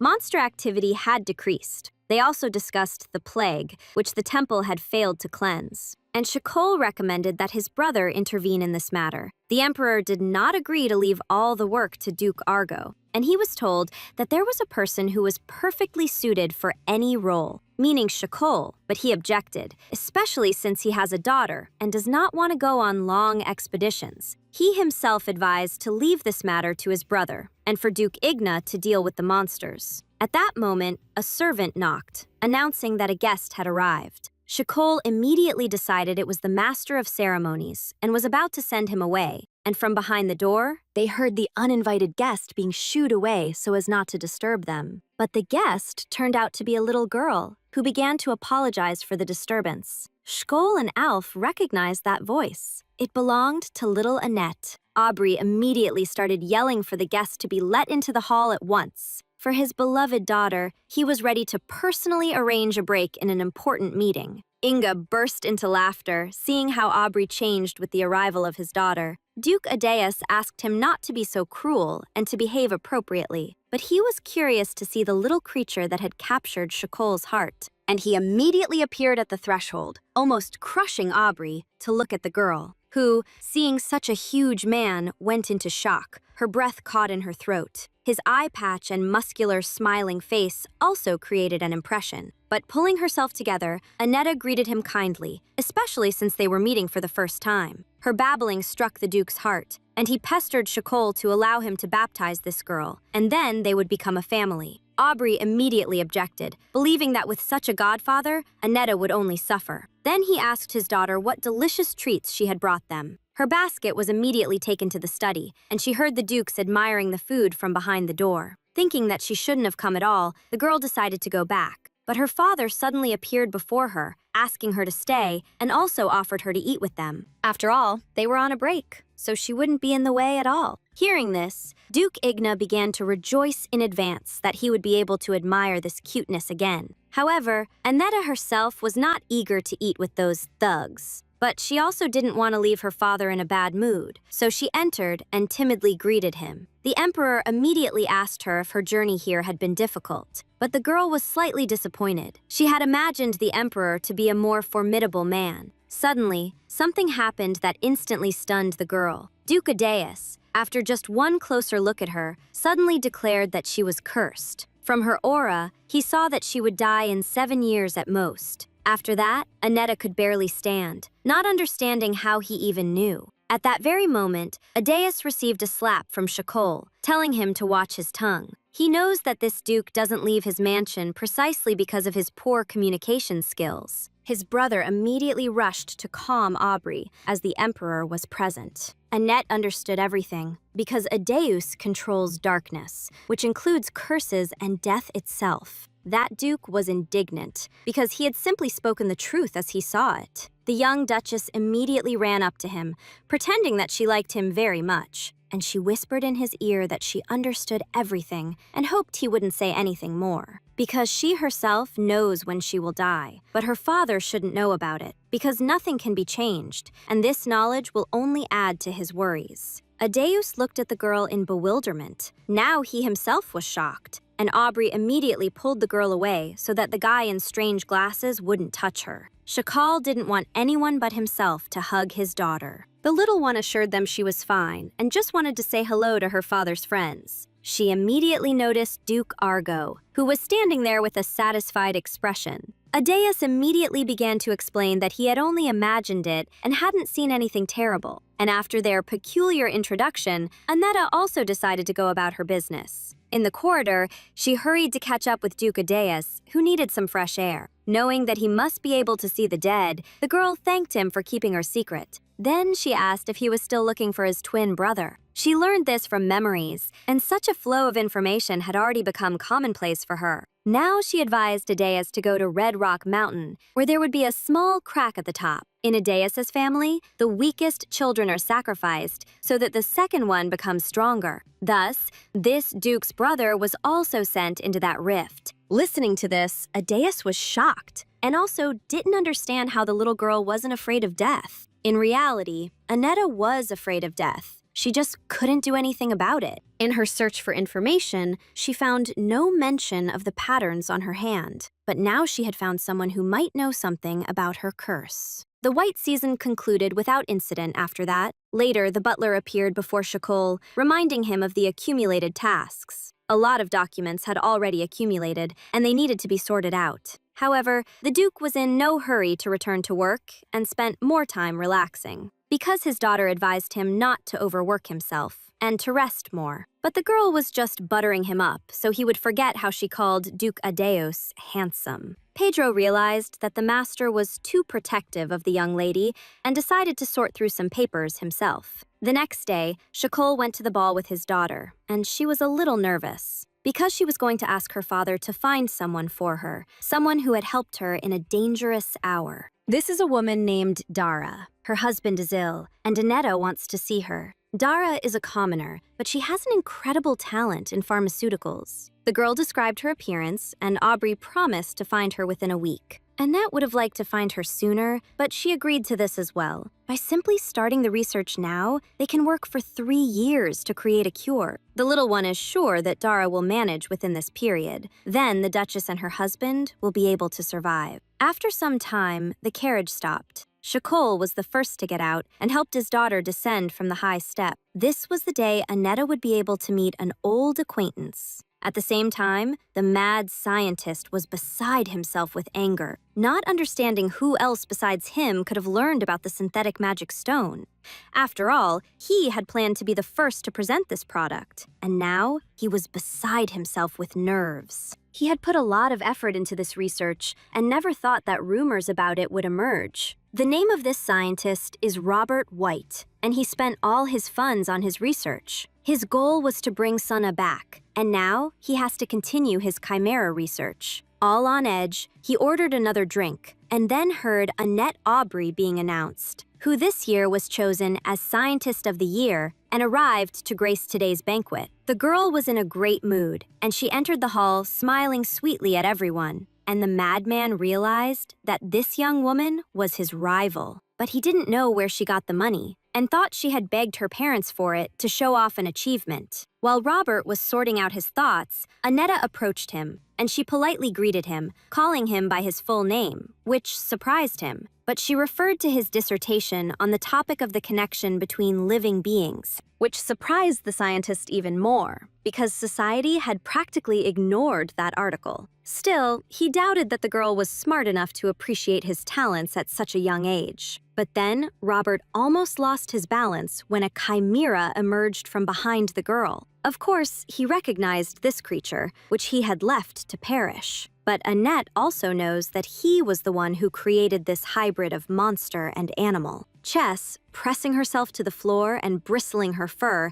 began to hiss at the scientist, who was horrified, not understanding how a little girl could know so much about him. Her father immediately approached, to whom she described Robert as an amazing scientist. She also didn't forget to mention the article that wrote about his experiments on people, saying that he was going to cross a human with a monster, and immediately all the guests turned their attention to him. Duke Aubrey looked at the scholar with contempt, as if ready to chop off his head right then and there, and the latter began to make excuses, saying that it was all a lie, and he had done nothing of the sort. In reality, his research was conducted in secret, with support only from the underground world, and until this moment, it had not yet been revealed that he was experimenting on humans. But now that both these facts had been exposed to public view, his research was over. While Robent was making excuses, Chacol became enraged that he had called his daughter insane. At the very sight of the Duke, the scientist felt his knees tremble. And people also began to condemn him for experimenting on humans to resurrect his deceased wife. He was branded a blasphemer, and they decided to expel him from the Association of Scientists. For Robert, there was nothing worse. He kept insisting that a petty scoundrel had slandered him. He almost swore that he didn't even know how to create a chimera. And the girl was happy that now he would also lose his sponsors. Then one person suggested that they proceed with determining the best scientist of the year. This man glanced at Annetta and the Duke, hinting that it would definitely be her. Besides, it was better for them to be on good terms with Aubrey to get the mixed magic stone. The little one already thought of leaving and letting her father deal with this alone. But he immediately picked her up, worried that she might get herself into trouble, especially since Robert White was also here, who had shown disrespect to Annette. And Chacol threatened that he would regret it, wishing to turn back time and beg forgiveness for his mistake. However, it didn't occur to the scientist that it would be better to keep quiet or simply apologize. The Duke is sure that if his daughter was rude, it means Robert pushed her too far. He himself saw nothing strange in Annetta accusing the scientist, considering his reputation, and he wished that Robert's daughter would live worse than an insect, knowing no peace until her death. At this point, Annetta interjected, asking her father not to be so harsh, although in reality, she wished that scoundrel would suffer even more. Mere banishment wouldn't be enough for him. In the end, Duke Aubrey's intimidation served as the signal for the official start of the banquet. Robert grumbled as he left the hall, and people began to gather in small groups. Annetta started looking around and noticed that there were very few women here, when suddenly, she heard a familiar voice calling out, clearly looking for her. Chacol was not particularly pleased by the appearance of this man,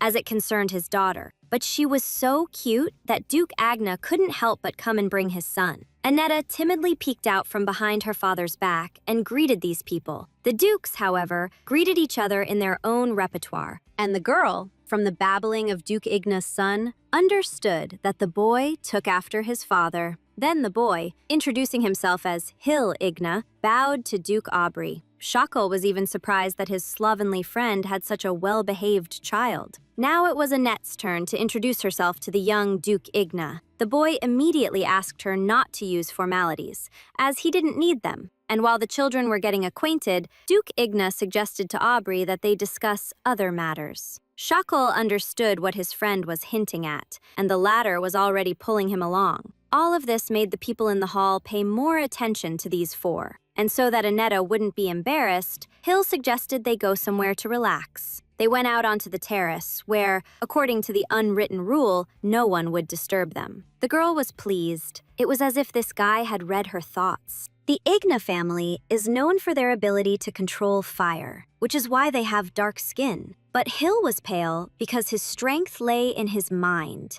which is why he was invited to this banquet. The boy himself understood that, apart from his red eyes, he didn't resemble his family in any way. But Annetta had already noticed that he and his father had quite similar personalities. Hill suddenly froze, as if she had said something strange. But she justified her guess by the fact that both of them speak their minds. Now the boy was a little surprised. It was the first time he had been told something like that. He was born without firepower, grows slowly, and is not good with weapons. But Annette can see that he's smiling, even with such a mischievous look, just like his father. And she's sure that in time, he'll learn to wield a sword, just like his family. Suddenly, Hill looked at her in a way that gave her a strange premonition. It seemed to her, or rather, she was certain, that his future inventions would shake the world. And she offered him to deliver her things made with synthetic magic stones. And not to the Greenstone Guild, which is run by the Duchy of Aubrey, but to her, personally. She would like to receive all his inventions, and she doesn't mind if he sells them himself. A little more than half is enough for her, and she is ready to discuss the price. Hill looked at Annette as if she were an oracle predicting the future, and she praised his inventiveness and declared that she trusted him. But the boy himself didn't trust himself and was surprised by Annette's gullibility. However, this little girl understood that the history of this world would begin earlier than the author had planned. And then Hill himself offered to deliver his inventions exclusively to her, for which Annetta was very grateful. And Hill also promised to introduce her to his older brother. With this, the guy clearly hinted that the matter was approaching an engagement, and he began to praise his brother in such a way that Annetta would immediately like him. A little later, Duke Igna found them. It was time for him and his son to return home. As a farewell, he stroked Annette's head, but under the pressure of his palm, she almost bent over. Then the Igna family couldn't say goodbye, as if sending secret signals. When they finally left, Annette confessed to her father that she was quite tired, as was he, although everything was fine before they met Duke Igna. A little earlier, Igna had taken Shakol aside for a serious talk. He was curious if this girl was really Aubrey's daughter. He had simply heard strange rumors and advised his friend to visit Zardan village. From the materials he received from the emperor, he learned that there was a girl there who was considered a saint. Moreover, she has green hair and purple eyes, and her name is Annetta. Shakol considered this nonsense, but Igna emphasized that the girl was a saint. He also heard that she uses an ability that emits a green light. So he's curious if this Annetta is really Shakol's daughter, or if he just wants to believe it. Aubrey asked his friend not to cause any unnecessary trouble, as he had already made up his mind. Shakol is sure that his daughter is dead, and her body was so disfigured that it was impossible to even look at. Igna didn't argue, but offered to send him materials about the village of Zardan. After this conversation, when Shakol was about to go home with Annetta,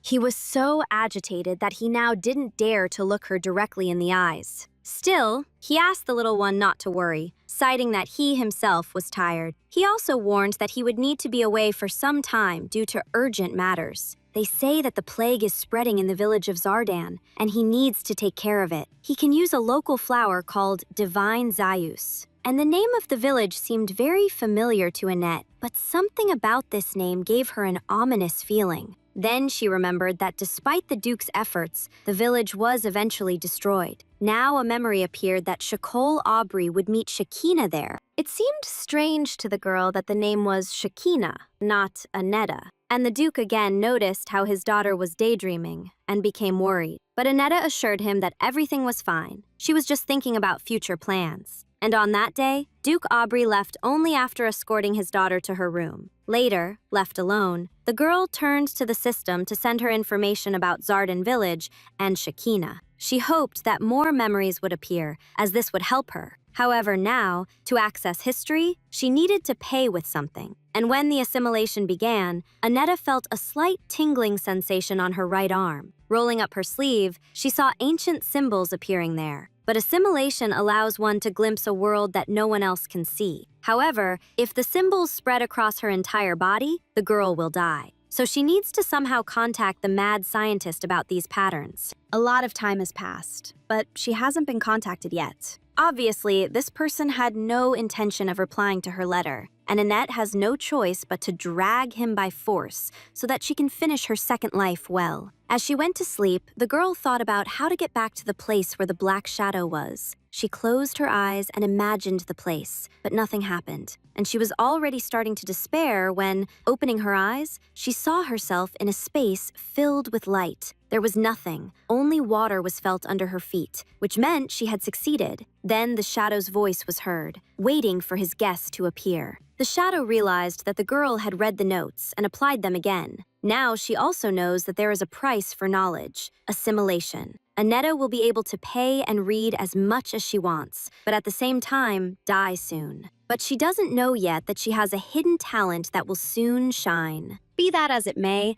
Aneta decided this time to find out more precisely who the shadow was. Getting closer to her, he mysteriously whispered that he was just like her in her understanding. However, Aneta still didn't understand anything. She was sure that he wasn't human. After all, he is hidden in the shadows, just some black creature in human form. And she learned that he was also cursed. And his curse, like hers, began with a trifle. All of this seemed strange to the girl. She reached out to the shadow to try and touch it, but when she ran her hand over his shoulder, it dissipated, leaving just an empty space. It even reminded the girl of the noise on a broken TV screen. Shadow didn't know if he was alive now, but he remembered all the stories from this world. And Aneta asked if he knew a way to get rid of the curse. And then she realized that he had been here so long that he didn't remember his past. In his place, a girl would have long gone mad from loneliness. But he kept insisting that he knew everything about this world and that he was fine. The only thing is, knowing everything can mean that, in the end, nothing in the world matters anymore. Aneta worries that the absorption gets worse each time she turns the page. This happens because the incoming information exceeds the available boundaries of the world. Realizing that there was nothing she could do, the girl continued to read the book. And again, a restriction appeared on the available pages. Now the world will demand a price. Aneta agreed, and with each turn of the page, memories of her past life became clearer. Now she understood why she thought about concepts that didn't exist in this world. She was born in South Korea, carried out orders, and relayed operating instructions. But she couldn't escape in time, and died because of a collapsed building. Upon learning this, the girl wanted to know more, as if she had become obsessed. She couldn't tear herself away from the text until Shadow stopped her hand. After all, it could draw her in, and the ancient language was trying to assimilate her and brainwash her. Only now did Aneta realize that she had been foolishly wanting to know even things that made no sense. Shadow helped her because only she could get in here, and with her, he wasn't so lonely. He himself cannot leave this place, but he can move into Annette's body. But if they are not careful and get caught, it will end worse than if they were just locked in the sanctuary. Annette wasn't worried about that. The shadow just needed to hide well. She only worries that he is lonely here, but it's up to him to decide whether to go or not. Shadow decided to go for the girl's sake, as he has the ability to sense evil, and he would be useful to her. He just needs a little time to change his form before he can appear near her. Shadow quickly said goodbye, and Aneta, opening her eyes, found herself back in the room. She even felt annoyed, as she hadn't managed to ask everything. Later, deciding to take a walk around the house, Aneta heard strange shouts in the garden. Out of curiosity, she reached for the window to find out what was happening. Below stood two men, arguing fiercely about something, one clearly trying to get inside, saying that he had received a letter, but the servant assured him that no one from here had written to that man. Then the newcomer held out an envelope with the address of this estate. It was a man almost 2 meters tall, in worn clothes, and emitting a terrible smell. And he had golden eyes, like a tiger, intimidating everyone who looked at him. It was the mad scientist, Professor Freak, whom Aneta had invited. And she started yelling out the window for the servant to let this man in. This visit was just in time, because it was getting harder for her to hide the patterns. Aneta herself came downstairs and explained that this was the professor she had been waiting for. She wishes to invite him, as he conducts outstanding research. But first, it would be good for him to get rid of the smell of herbs that he's permeated with. And Aneta used a neutralizing spray of cinnamon and rose. This remedy came in handy for her, after which the girl invited the guest into the house. On the way, Freak started asking questions, both about the letter and about this remedy. Annetta promised to tell him everything, but in return, he had to keep everything that happened in the room a secret. And when they were alone, the young Duchess immediately got down to business. When she rolled up her sleeve, the professor's face changed with surprise. Annetta, on the other hand, expressed a desire to learn a way to make her skin clean again. You can trust this person because he doesn't blab and keeps his promises. And the girl doesn't ask to cure it, but only to hide the patterns. For example, with some chameleon slime. Such slimes change the color and texture of their coloring. But even if you take it out, it's almost impossible to work with. And Annetta reminded that Freak has a green fire at home, which will help the slime relax. This way, they can obtain the remedy without killing the creature. The professor liked the idea and decided to return to start the experiment immediately. The girl didn't want to wait, and she was ready to give him a room and provide everything he needed. There's just one small condition. He must get rid of the unpleasant smell. Freak was surprised. Usually, people try to avoid him, although all he needs to do is change all his clothes and start talking to them. And the professor's outfit itself looked quite strange. And when he started taking it off, it turned out he had about a dozen layers of clothing on. In the end, when only the last thin layer remained on him, the man turned out to be quite attractive. Then he reminded her that in the letter, the girl had written about some promise. It's an illustrated journal about a previously undescribed monster ecosystem, which she made especially for Freak. He, realizing that the girl was a very important figure, asked permission to switch to informal speech. He just doesn't know how to do it formally, and one question is also bothering him a little. The girl even became curious and prepared to listen. The professor pointed to the bed, asking what was lying there, that it was neither a beast nor a monster. Only now did Annetta realize that she had completely forgotten about the chimera living in her room. Freak thought it was too cruel to confuse a beast with a monster, and the girl asked him not to worry, explaining that the beast's name was Chess, and he was very happy. The professor, reaching out to the creature, still maintained his opinion, and when Chess jumped into his arms, he asked to take him for research, promising not to harm him. After all, he specializes in monsters, and if the chimera gets sick, he will be able to cure it. When the little animal nodded its head contentedly, Annetta realized that it wasn't against it. The chimera understood human speech. Unlike monsters, chimeras are very intelligent. Then, Annetta called the maids to escort the guest to the annex. However, they first stared at him like a statue for some time, having never seen anyone so tall. Compared to him, even they, adult women, only reached his waist. And the girl, to get permission to use the room, went to Rosanna. Naturally, she started with pleasantries, as befits a beloved daughter. However, she was surprised when she entered the room and saw Shakol Aubrey there.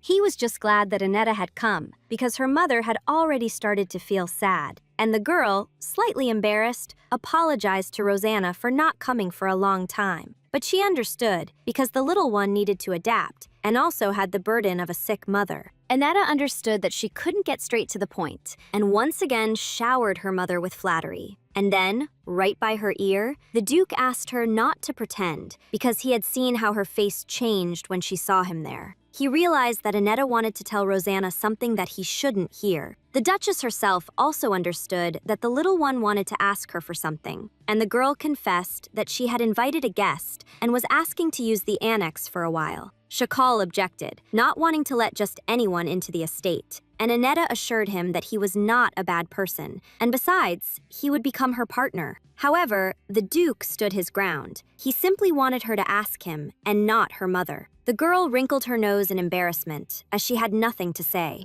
And he became curious as to why she wasn't calling him ___0___ now. It seemed strange that he was bringing up this topic at this very moment. Nevertheless, Annetta, for the sake of her goal, smiled and drawled out, _1. Then, folding her hands as if in prayer, she asked him to fulfill her request. Of course, the Duke couldn't resist and immediately agreed, not even considering that the guest might be dangerous. Now she needed to butter up her mother, too, so she went to hug her. The Duchess, in her joy, hugged Annetta so tightly that Annetta's eyes almost popped out. And yet, the little girl felt very warm in the arms of the woman who, though not for long, would be her mother. After that, the Duchess was left alone to rest. Already in the corridor, Shakol admitted that he had found the girl Annetta was looking for. The little girl was happy and asked to invite her to visit too. But to herself, she wondered why Shakina wasn't real. After all, this child also deserves warm and kind treatment. And before her father left, the girl tugged at his sleeve and asked him to take her with him to the village of Zardan. Based on what she read in the White Room, Annetta is sure that child wants to destroy the whole family. Unfortunately, the Duke could not fulfill this request because it was dangerous there. A plague is spreading in the village, and he is afraid his daughter might get sick. Then the girl declared that she knew a way to get rid of that terrible disease. Shakal was confused because this is a 10-year-old child. How could he know? This plague cannot be cured with purification spells, so Shakal, like Argo, will not succeed. Because it's not a disease, but a curse, that's why Annetta asked to go with her father. She also needs this so that she can use her trump card. Now she started babbling and begging, assuring him that she was very worried about him. Tears welled up in the girl's eyes, and the Duke was once again amazed. Although he understands that Annette uses her cuteness to wrap everyone around her finger, he allowed her, but hoped that she wouldn't take any strange nonsense with her. Then he said that the girl she was looking for lived not far from the village. For Annetta, this was just right. She didn't want to deal with the commotion. And then she felt the symbols reappearing on her hand. But it's not just that they're growing, they're also causing terrible pain. Sometimes, Annetta couldn't tell if the pain was real or just in her head. Because of this, just in case, the girl asked Shakal to bring Adeus with them, motivating this by saying that this Duke would be able to help well in the fight against the plague. Aubrey didn't like this guy, but for his daughter's sake, he agreed to put up with it. At that moment, as sometimes happened to Annette, a warmth spread through her heart again. But despite these growing feelings, in 5 years, they would still have to part. Soon, they set off, and Annette had to suffer a little. The road to the village turned out to be very bumpy, and her tailbone got quite bruised. However, she couldn't stop and ask for help, because people were dying there. When they were on the outskirts of a village, Shakol once again suggested returning. The coughing could be heard beyond the settlement, and their illness was due to drinking water from the well. They walked on. Annetta heard people talking about Duke Adeus around the corner. He arrived with his son, not understanding why he was called, as Argo would have been more useful. Annette noticed the face of the boy standing behind Adeus. His son's name is Savnak, and he brought him because Duke Aubrey also brought his daughter. Then, the 13-year-old boy politely introduced himself to the others. At that moment, his gaze met Annetta's. For a moment, she noticed something strange and incomprehensible to her reflected in his eyes. After the introduction, it was decided to go into the village. The sight there was quite something. People were sitting right on the street, leaning against the walls of the houses. So thin and pale, it seemed death already had a firm grip on them. The dukes and their children moved with their faces covered by thick scarves, so as not to get infected. And a couple of dozen meters later, the elder of this village came out to meet them.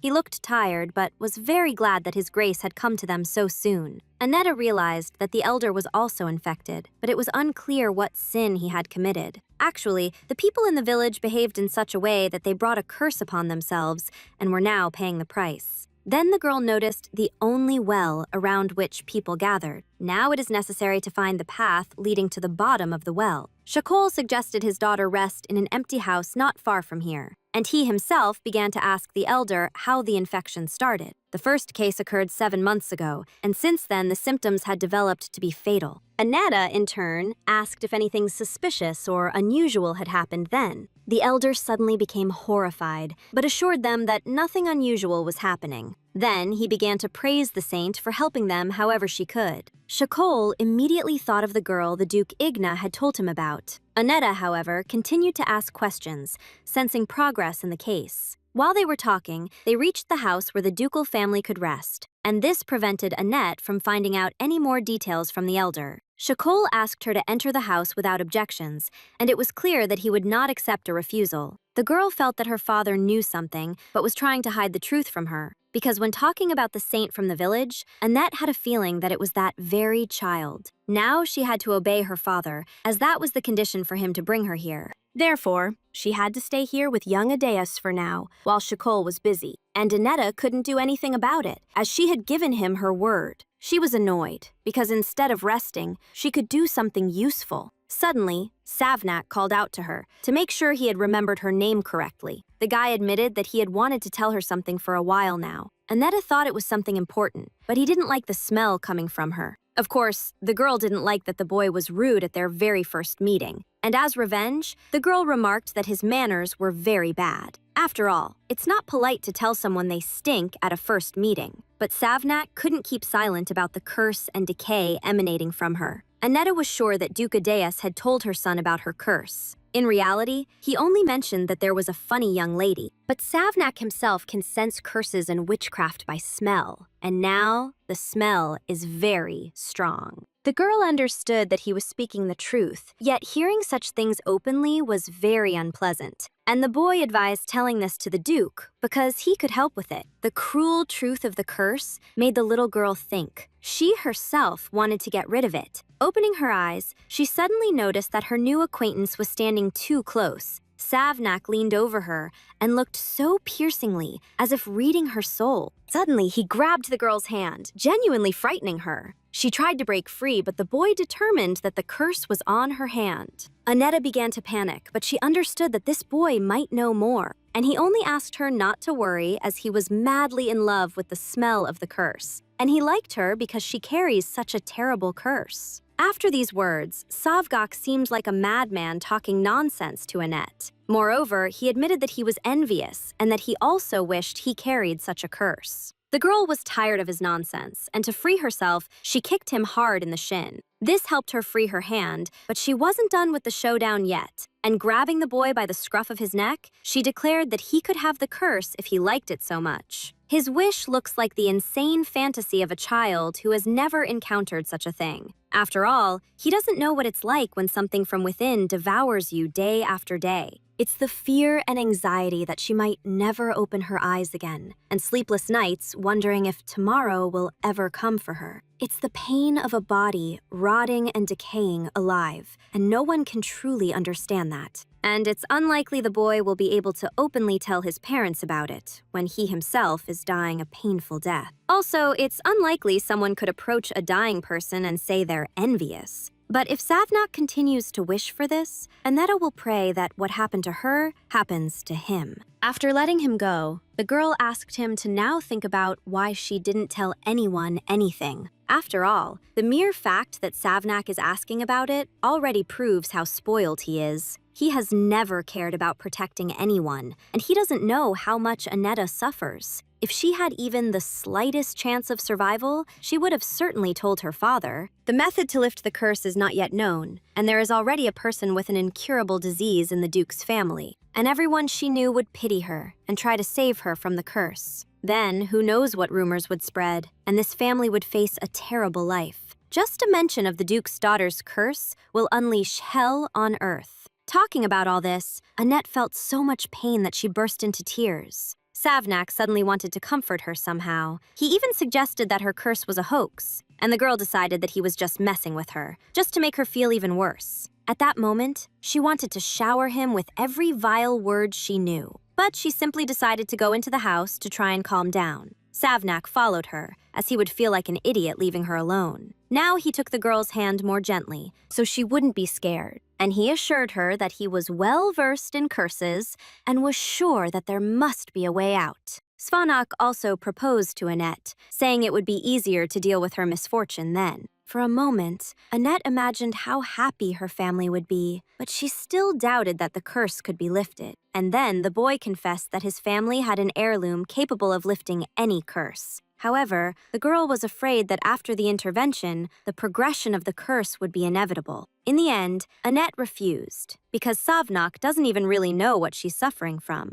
Her curse is impossible to decipher, and she just wanted to be alone. Suddenly, Annette noticed that something had just flashed in the bushes. Meanwhile, Shakol went to see the saint, confident that nothing else would surprise him. But this was a special case when he saw how much this girl fit the description of his daughter. Her rare green hair and violet eyes, everything was the same as when she disappeared. Suddenly, the saint noticed him staring at her, but asked him to get in line if he needed help. For a moment, Shakol wanted to shout that she might be his daughter, but he remained silent. Although he felt the power of the green, which is only passed down through his bloodline, another person can only receive it if he himself transmits it. Adeos stood nearby and offered Aubrey his help, but he refused. And he told the girl that he had been sent here from the capital to fight the epidemic. In return, the girl introduced herself as Annetta, but without a last name, because she was an orphan. Then she again asked him to get in line, because she needed to work with the sick. Now the Duke was sure that what he had been looking for so long was before him.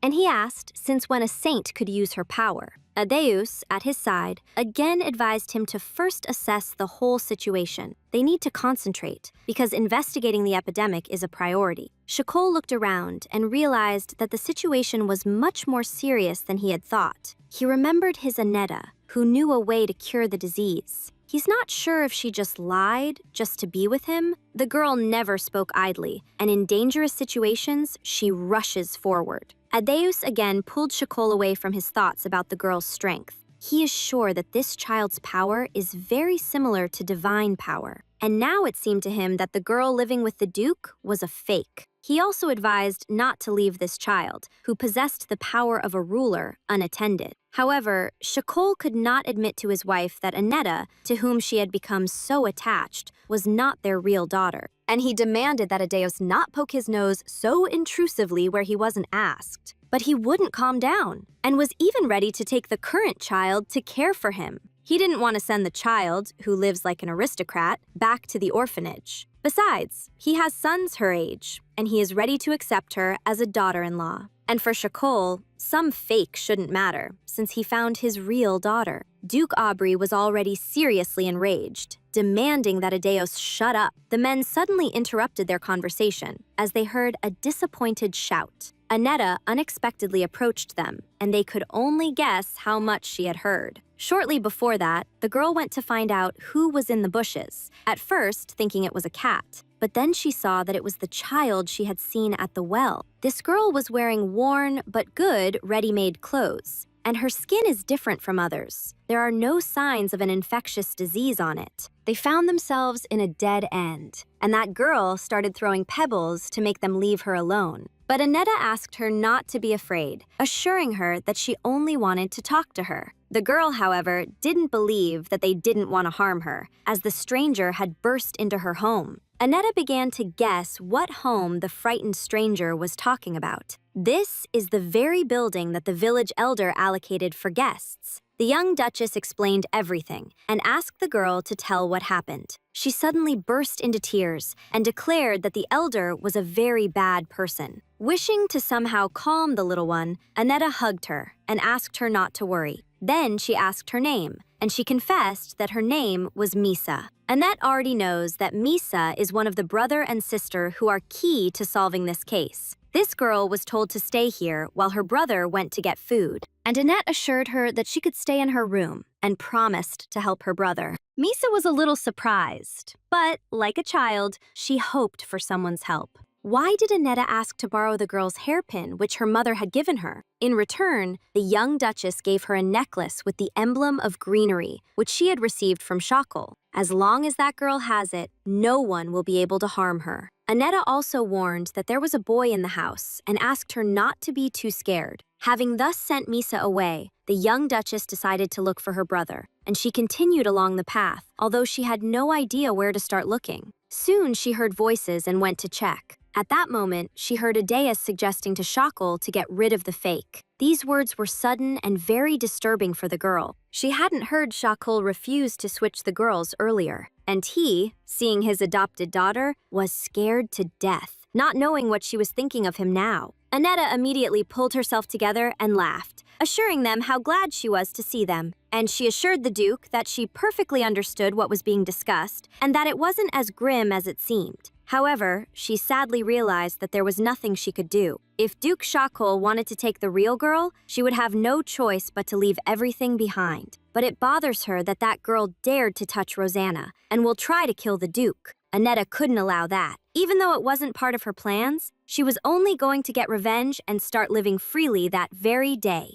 Now, even if Shakol chooses someone else, Annetta will still end up staying by his side. While in those seconds, when each of them was thinking about their own things, a child's voice was heard. A girl with long green hair approached, carrying a small ring in her hands, having decided that the Duke had dropped it. She had such an innocent face, as if she had never done anything wrong in her entire life. And at the moment when the girl, with holy power, handed the ring to Duke Aubrey, Annetta was more than sure that this young woman would ruin their entire family line. Although she really wished that all this knowledge was just an illusion. At that moment, she heard the system's voice address her again, but it sounded mechanical. This seemed strange, and she turned away to speak so that no one would notice. This voice said that he was abusing his authority and breaking taboos, and also that Shakal Aubrey's real daughter is alive, and she is somewhere in this world. Annetta began to realize with horror that the girl who was there before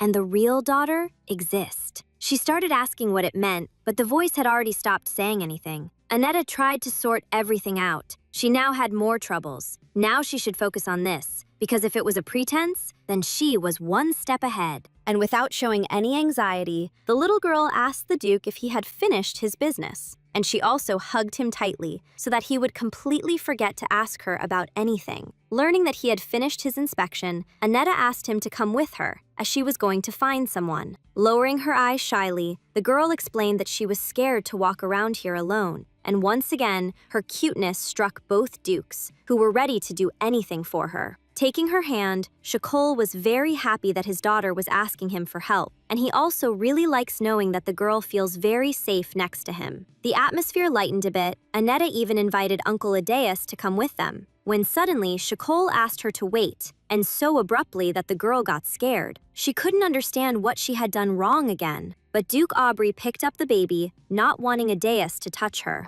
Realizing what was happening, Annetta laughed at herself for jumping to conclusions. Her father almost screamed that Adeus shouldn't dare touch her with his dirty fingers. And he, calmly adjusting his glasses, remarked that Aubrey was simply jealous. He is also too strict, and the girl is not at all like him in that regard. Now, Annetta didn't understand what they were talking about, guessing that she had missed a lot. And then her gaze fell on the girl with long green hair, whom she had already forgotten about, in whose eyes she noticed not the kindest intentions. Since this person was here, Annette decided it was better to pretend she knew nothing. Of course, she understood that if it weren't for her, this child would have been adopted into the Aubrey family. But since she was adopted, Shakina appeared earlier than described in the novel. Still, Annette is curious. Even if the hair and eye color match, where does her green power come from? Because if this girl also turns out to be a fake, then where is the real child? Annette had less than 5 years to figure it out, because she had already lost an arm for reading the Chronicle. And now, in an innocent little voice, she asked Shakol if he had brought this child. She herself was afraid that the Duke would now recognize the other girl as the real one, but Shakol hugged Annette tighter and confidently declared that she was his only daughter. The little girl couldn't believe that for her sake, he was ready to abandon his real child, and that now he would leave her, despite knowing the truth? And the Duke admitted that he didn't like that child, as if he felt a falseness. Then Shakol gently lowered Annetta to the ground. There was still an unresolved question. Adeus was interested in why she had come here at all, and she explained that she was looking for someone, specifically the original owners of their current dwelling, a young brother and sister. Annetta is more than sure that these two children did not contract the disease. By this time, she had learned that these children were rejected in the village. From this, the girl concluded that the terrible disease did not extend beyond the settlement, and it stemmed from something only the local residents used. And since those children were rejected, they were the only ones here who didn't use that something. In other words, they might know the cause of the sudden epidemic.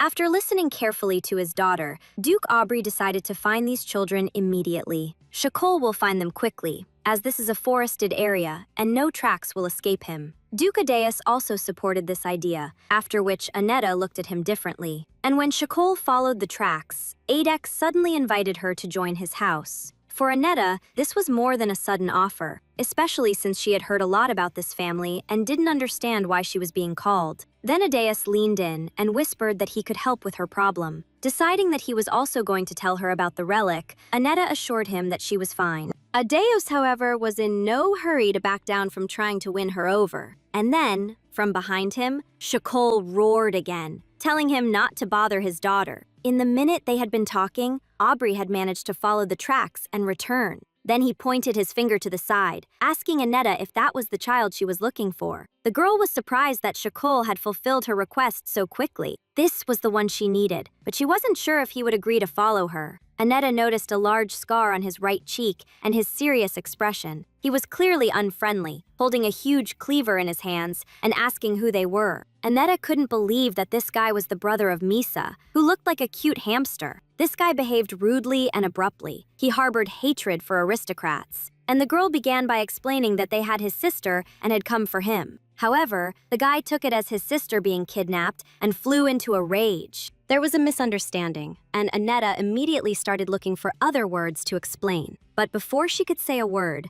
a huge cleaver was already heading towards her face, which Shakol managed to intercept in time, deflecting the blow with an open fan. Rosanna gave him the fan, and it had special properties. Nothing could damage it. However, the guy didn't give up and was going to try attacking again. Annetta started shouting to him that Misa was safe and showed him her hairpin. But this only made the misunderstanding worse. The boy decided something had happened to his sister. Annetta, however, asked them to listen, explaining that she, her uncle, and her father had come to fight the epidemic. She said that they had been given a house which, as it turned out, already had occupants. That's where she met Misa, who started to chase them away. Suddenly, the boy became very polite and apologized for his sister. But Annetta wasn't angry at all, because it was their house. But she was surprised to learn that the girl hadn't told her the whole truth. And she was still a little bothered by the hatchet the boy continued to clench in his hand. Still, she dared to ask him to tell her about the source from which the illness came. The guy with the scar was taken aback, but immediately stated that he knew nothing about it. And Annetta promised him that she would get out of the village and that the villagers would be punished. Because she also believes that those who deserve punishment should receive it. The guy smirked, believing that the villagers were already punished by suffering from this disease. He considers them all villains, and if the disease is removed, most will then be declared innocent. The villagers committed a terrible sin, for which the guy wants them to suffer until death. Annetta didn't know the details yet, but she listened carefully. But he is sure that this is divine retribution, because everyone suffers except him and Misa. Therefore, he is not going to miss the chance for revenge and tell anyone the truth. But then, Annetta asked if Misa wanted the same thing. She is sure that in the future, the little girl will not be able to bear such a heavy burden. And she offered her brother and sister to go with her to the capital, where they would be provided with housing and safety. Even Shakol joined in, noticing the boy's abilities. He can arrange for him to join the knightly order. He also promised to ensure punishment if the residents were guilty of corruption. Annetta immediately assured him that her dad could be trusted, because he was not an aristocrat like the others. Taking the boy's hands, she assured him that her father always kept his word. She herself also promises to protect him from enemies and from those who killed his mother, as well as from the one who made a terrible offer through his mother. The boy's face began to change. He started to trust this girl, which visibly pleased her, because now she was one step closer to solving the mystery. Then the children introduced themselves to each other. This boy's name is Simon Katra. Annetta touched the scar on his cheek and asked if he would agree to help. After all, she supports revenge against scoundrels, and if this boy asks for help, she will help him. And in the next moment, Simon indeed asked the girl for assistance. Pleased with her success, Annetta now asked him to tell her everything. But it was easier for him to show everything, so he asked the young duchess to follow him. The girl agreed, and he took her hand. Along the way, he also began to tell how this whole story started. His family, from generation to generation, had been advisors. They gave advice to the village elder. For example, they predicted the harvest or other important events. At that moment, Simon's story was abruptly interrupted by Duke Aubrey in a displeased tone. It infuriated him that some strange boy was touching the hand of his beloved only daughter. and he demanded that she be released immediately, as this had nothing to do with the conversation. Adeos tried to calm him down, but he only had sons and couldn't understand Shakol's feelings. Simon let go of Aneta's hand and continued, saying that the village was gradually increasing its wealth. His mother had a gift for astrology and was skilled in foreseeing the future. However, seers cannot see their own destiny, and one beautiful day, Simon's mother suddenly disappeared, and no matter how much he searched, everyone claimed to know nothing. However, he began to notice that since that day, the villagers had acquired gold jewelry, although their village had never been prosperous, and this sowed doubts in him. And a year later, his younger sister Misa also disappeared. Simon couldn't lose her too, so he started looking for her in every corner of the village. Eventually, he found her in the village barn, just as she was about to be taken away. Aneta listened to the story in horror. Everything turned out to be much worse than she had thought. Simon was horrified when he found his sister. She wasn't wearing a stitch of clothing, and she was covered in blood from the beatings. He rushed forward to protect her and didn't let go of her hand when all the villagers chased him with weapons. It turned out these people had sold his mother to an aristocrat for a few coins, with which they bought themselves trinkets. And since the mother of these children soon died, they decided to sell Misa, who had inherited the gift. Enraged that his mother was sold for a couple of coins and then killed, and at the thought that the same fate could befall his sister, Simon couldn't forgive them. The dying astrologer leaves behind a vengeful spirit, and dark energy forms in the place where he dwells. Someone created a curse from this energy, which can only be lifted by knowing its origin. That's why Argo wouldn't be able to handle it. He doesn't know the origin. And now Simon blamed himself, because if he hadn't begged for meat that day, his mother wouldn't have left the house. Shakol asked the boy not to blame himself, because in the end, his mother would have made the same choice. Because the desire to do everything possible for your child is a parental instinct. Instead of Simon, his sister could have asked for a beautiful dress or a better toy. And there's nothing wrong with their mother looking for a new job to give her children a better life. She was just a mother who only wanted to see her children smile again. Simon burst into tears, and Aneta was shocked that her father was saying such things. She herself thought he would say something like, quote, zero. Seeing his daughter staring at him, Shakol asked her not to mistake him for some kind of heartless softy. Soon they reached the cave where the root of the prime source was located. Simon asked them to follow him and not be afraid, as this place might seem truly terrifying.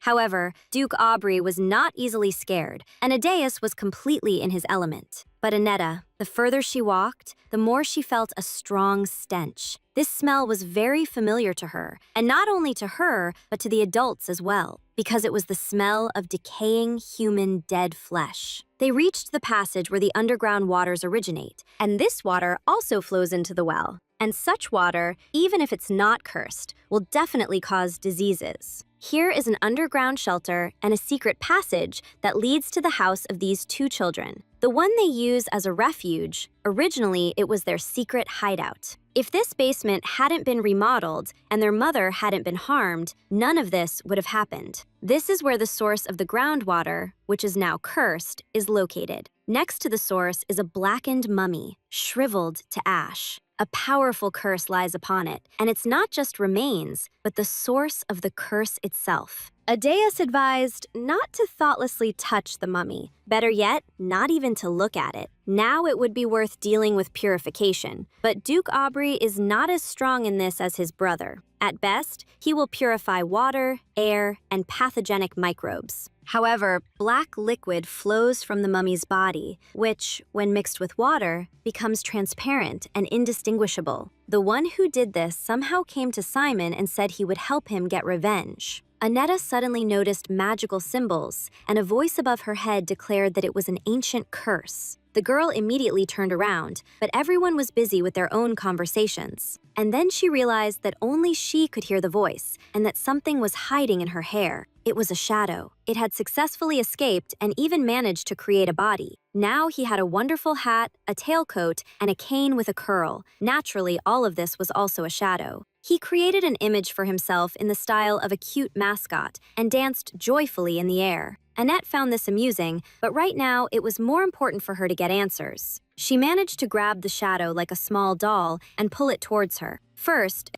She reminded them that they needed to remain unnoticed, but the creature was not violating this. After all, if someone doesn't have holy power, they cannot be detected. The shadow also confessed to the girl that he was not on good terms with the gods, which is why he himself avoids such people. Aneta decided to check if the shadow was telling the truth, just in case, and gave him a little squeeze. While he was squealing, she noticed that the others didn't even bat an eyelid. Then Aneta started asking about the ancient curse he had mentioned. It turns out, this ritual is so ancient that it should have disappeared from this world a long time ago. And to get rid of the curse, you can burn the medium. Then it will turn to dust and scatter across the world. Annette didn't like that option, and the shadow admitted he was just joking.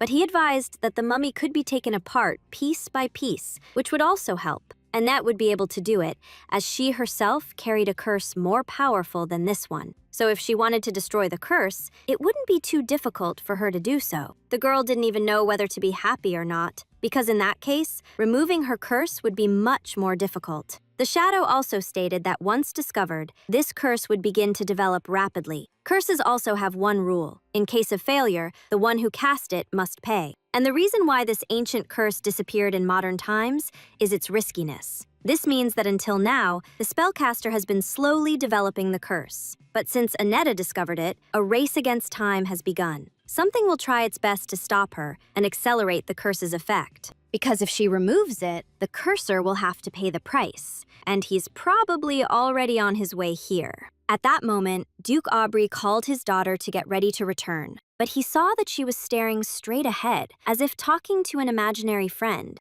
and the shadow advised her to use her left hand, otherwise she risked getting infected. Aneta really wanted to lift this curse, and decided not to delay. Waving her hand, she struck the mummy, wishing for the curse to disappear. Seeing this, Shakol was terrified that his daughter might catch some infection. He quickly grabbed her by the scruff of the neck and sharply pulled her back, as if from a burning flame. Annette could only hope now that she had succeeded. And then her father started scolding her for sticking her hands into all sorts of yucky things, like a fidgety child. Then he carefully wiped her hand with a handkerchief soaked in a special solution. And once again, he explained that you shouldn't play with corpses, because they are not toys. But then he, like Aneta, noticed that the strange liquid from the mummy had stopped oozing. However, what worried him more now was why his daughter had even gone near the mummy. The girl came up with the idea that a divine revelation had suddenly descended upon her and that she had to cope. While she was making excuses, the shadow next to her was splitting its sides with laughter. Suddenly, Aneta noticed that everything in front of her eyes was starting to darken.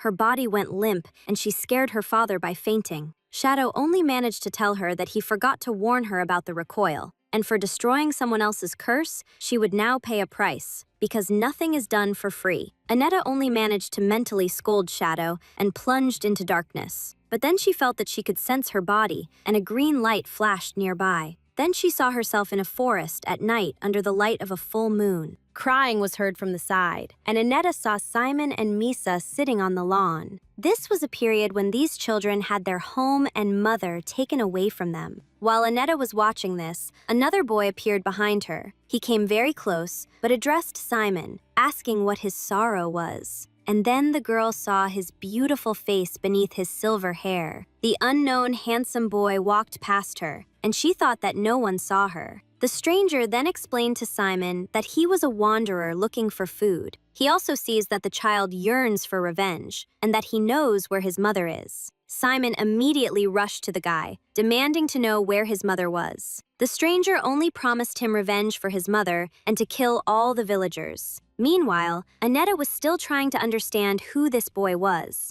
who has the face of an angel but speaks like a servant of hell. Everything before her eyes began to swim again, and she thought she was returning to reality, when suddenly, at that moment, the guy with silver hair grabbed her hand. Aneta was horrified, realizing that he could see her, and his gaze was somehow eerie. His face began to contort in anger, and he threatened to take revenge on her for interfering with him. The color of his golden eyes also began to change, acquiring a purple hue. All of this filled Aneta with primal terror, and she began to sink into oblivion once again. The next moment, she opened her eyes and began to gasp for air. After catching her breath a little, she saw herself on the bed and realized it had been a dream. Although the sensations were so real that she doubted if it had all been a dream, she remembered that face, one you could fall in love with at first sight, but also one that was terrifying to the point of trembling. Annetta felt exhausted because she had been dreaming many strange things lately. Then she noticed that the shadow was also next to her because she was his guide and he wouldn't go anywhere. Suddenly, the girl saw that her ethereal companion looked somehow strange. Yellow eyes, like two huge amber beads, now appeared on his face. Annetta even took out a mirror so that Shadow himself could admire his changes. He looked at his reflection and suddenly cried out excitedly. The girl even got the impression that he didn't like it, but he was crying out of joy because these were his eyes, though now they looked creepy. However, they used to belong to his body, and now they have returned to their place. Shadow asked Annetta to recall the process when the letters separated her entire body. Every time she received a new life, something from her body had to disappear. Only, the girl doesn't remember losing anything. All her body parts are now in place. Shadow didn't realize this either, until he found these eyes. He didn't even know they were missing. And Annetta realized that she could have lost something and not even noticed it. Suddenly, Shadow started hearing a strange noise. This was after the curse was lifted, and the Dukes began the cleanup. Annetta also went to the window to watch what was happening. Stepping out onto the balcony, she saw the locals scurrying about in the street. And now she wasn't sure if she had done the right thing, because those who should have died were still alive. Although, this is also a good option for revenge, because scars from a curse are not easily healed. It will be immediately obvious that they are plague survivors, and no village will take them in. This gave Annetta hope. Then, she admitted that she had seen something in a dream. At first, she thought it was Simon's memories, manifesting as a dream. But now she's not sure, because she saw a boy with eyes like the shadows. She described his silver hair and beauty as not of this world. Hearing about the hair color, Shadow suddenly became anxious and started pacing back and forth, as if he was trying to remember something, and it wasn't coming easily. But then he declared that these silver hairs also belonged to him. Shadow began to rejoice and ask where exactly Annetta had seen them, and he also realized that the scoundrel had paid his price for the curse's failure. Now it was perfectly clear to him why his eyes had returned to their rightful place. From all the babbling of the dark, human-shaped lump, Annetta understood that someone had taken his body. Ten sadly sighed, acknowledging the cruel truth, and besides, the same would happen to the girl. After all, they were cursed in the same way, and what she saw was called a demon of emptiness. This is one of the ancient demons. No one knows how they appear, and they are impossible to perceive. They cannot be seen, their breath cannot be felt, nor can their presence in the air be sensed. But it possesses absolute power, and to exist, it must take something from someone. It's like a deal with a demon. He grants a wish and takes something in return. This could be a person's eyes or skin or their very existence. Shadow became curious about what Annetta saw when his eyes disappeared into the demon. Actually, it should have been emptiness, like when she touched Shadow's body. The girl confessed that after the yellow eyes disappeared, purple eyes simply appeared. Remembering this, Annetta suddenly relived the horror she had felt at that moment, and it seemed strange to the Shadow because when something stolen is returned, emptiness should remain. Annetta suggested that the demon still had what it had taken from Duke Aubrey's real daughter. She herself hasn't been able to shake a strange feeling of déjà vu ever since she heard that speech. About the same curse, about stolen body parts, about two people being cursed with something so rare that a purple eye is hidden within a yellow iris. And then the Shadow suggested that Annetta was the real daughter of Shakol Aubrey. The girl hoped that the demon of emptiness had mistaken her for someone else with purple eyes. But that's impossible, and the Shadow remembered all this after he himself got his eyes back. The Void chooses only one person, the only one who bears the mark. Pointing to Annetta's eyes, the Shadow determined that they were not completely captured, because they were not empty. And perhaps the Void couldn't take them completely because her body was damaged by experiments. Therefore, the Void probably decided to discard part of Annetta's eyes. And there might be truth in this, because the girl's eyes look a little duller than the Shadow's. But even if Annetta is not the Duke's daughter, she has time to find the real one. Besides, this makes it clear that the green power could also have been stolen. The girl became worried, not understanding who could have done such a thing, and then she remembered a young lady with long green hair from the village. So Aneta made a deal, but she completely doesn't remember the reason. Shadow himself didn't fully understand everything yet, as he had only restored his eyes. Still, he doubts that Aneta is not Aubrey's real daughter, and now they have a clear goal. They must destroy the demon of the void. Only then can they be freed from the curse. The girl was still in despair. Although she should be happy that she could live happily with her parents and brother, just the thought that she can't tell them she's their real daughter makes her sick. And even if she and Shadow go against the void demon, she has no idea how to defeat it. She only has 5 years left, and she doesn't want to tell her family that she will die from the curse. Aneta agrees to tell them only when the fight with the demon is successfully over. After all, she herself really wants them to live happily as a family. Shadow suddenly suggested that Zardan Village was one of the repositories for void offerings. The power of the void is great, but there is always a price to pay for using it. And since she doesn't want to pay it herself, she starts shifting the burden to other places. These places become feeding grounds. The void fulfills the desires of people overflowing with thirst. And in return, it takes an object capable of holding a curse filled with wandering spirits. For example, like the body of the mother of the Enoch brothers. These are vessels for vengeful spirits. They inevitably gather in such places. While the shadow was speaking, Aneta was barely sitting up, as sleep was taking over her body. At this point, she no longer cared what he was saying. Her head had started to ache. Too much had fallen on her, and she was also having all sorts of strange dreams. Suddenly, she became curious about the shadow's name, but it turned out he didn't remember it. He doesn't know if he just forgot it or if it was stolen. No one had called him by his name for a very long time.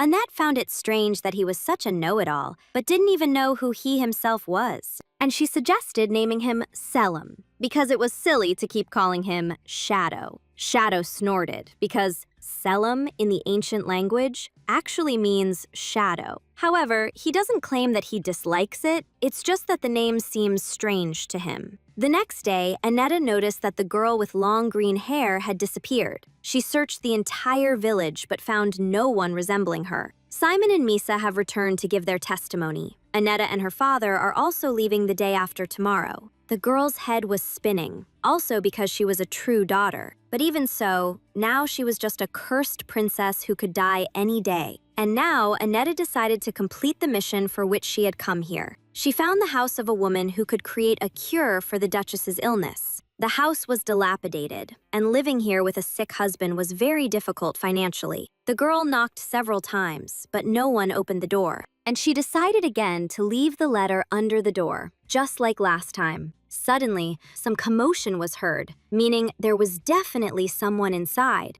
A cough was heard, accompanied by a familiar pain, and the girl knocked again. From inside, someone replied that the mistress was not home, and he himself could not open the door. Aneta started knocking even harder. At that moment, a woman approached the house. A rather strong smell of herbs emanated from her, and the girl realized it was Dara. The woman saw the girl and was surprised that the little one had come so far, but she asked her to go home, offering to escort her if she was lost. Then, Aneta explained to the healer that she needed her help. Dara decided that the girl was mocking her, because no one had come to her with this for a long time. They entered the house. A very sick man was lying on the bunk there. Aneta started again, saying that Dara was known to her as a master at making medicines. But the woman was still sure that the child had been sent to mock her. To convince the healer, the girl told her the reason why she had stopped healing. Aneta also knows that Dara is currently making medicine for her husband. The spots on his skin show that he doesn't have long left. The girl assured her that she came with a huge request, because her mother is suffering from the same illness. They called many doctors, but nothing helps. But she is sure that Dara will succeed. She's the only one who came closest to finding a cure, without any support or ingredients. After listening to the little girl, the woman explained that she could no longer continue her research. And then Aneta suggested that she go with her to the capital, where she would provide her with everything she needed. To Dara, the girl now seemed audacious. And besides, it was unknown who she was. Only now did the little girl realize that in her haste, she hadn't introduced herself. And she introduced herself as Annetta Aubrey, the only daughter of the ducal house. Hearing this name, the woman slightly panicked. She certainly hadn't expected such guests. And the girl asked her not to stand on ceremony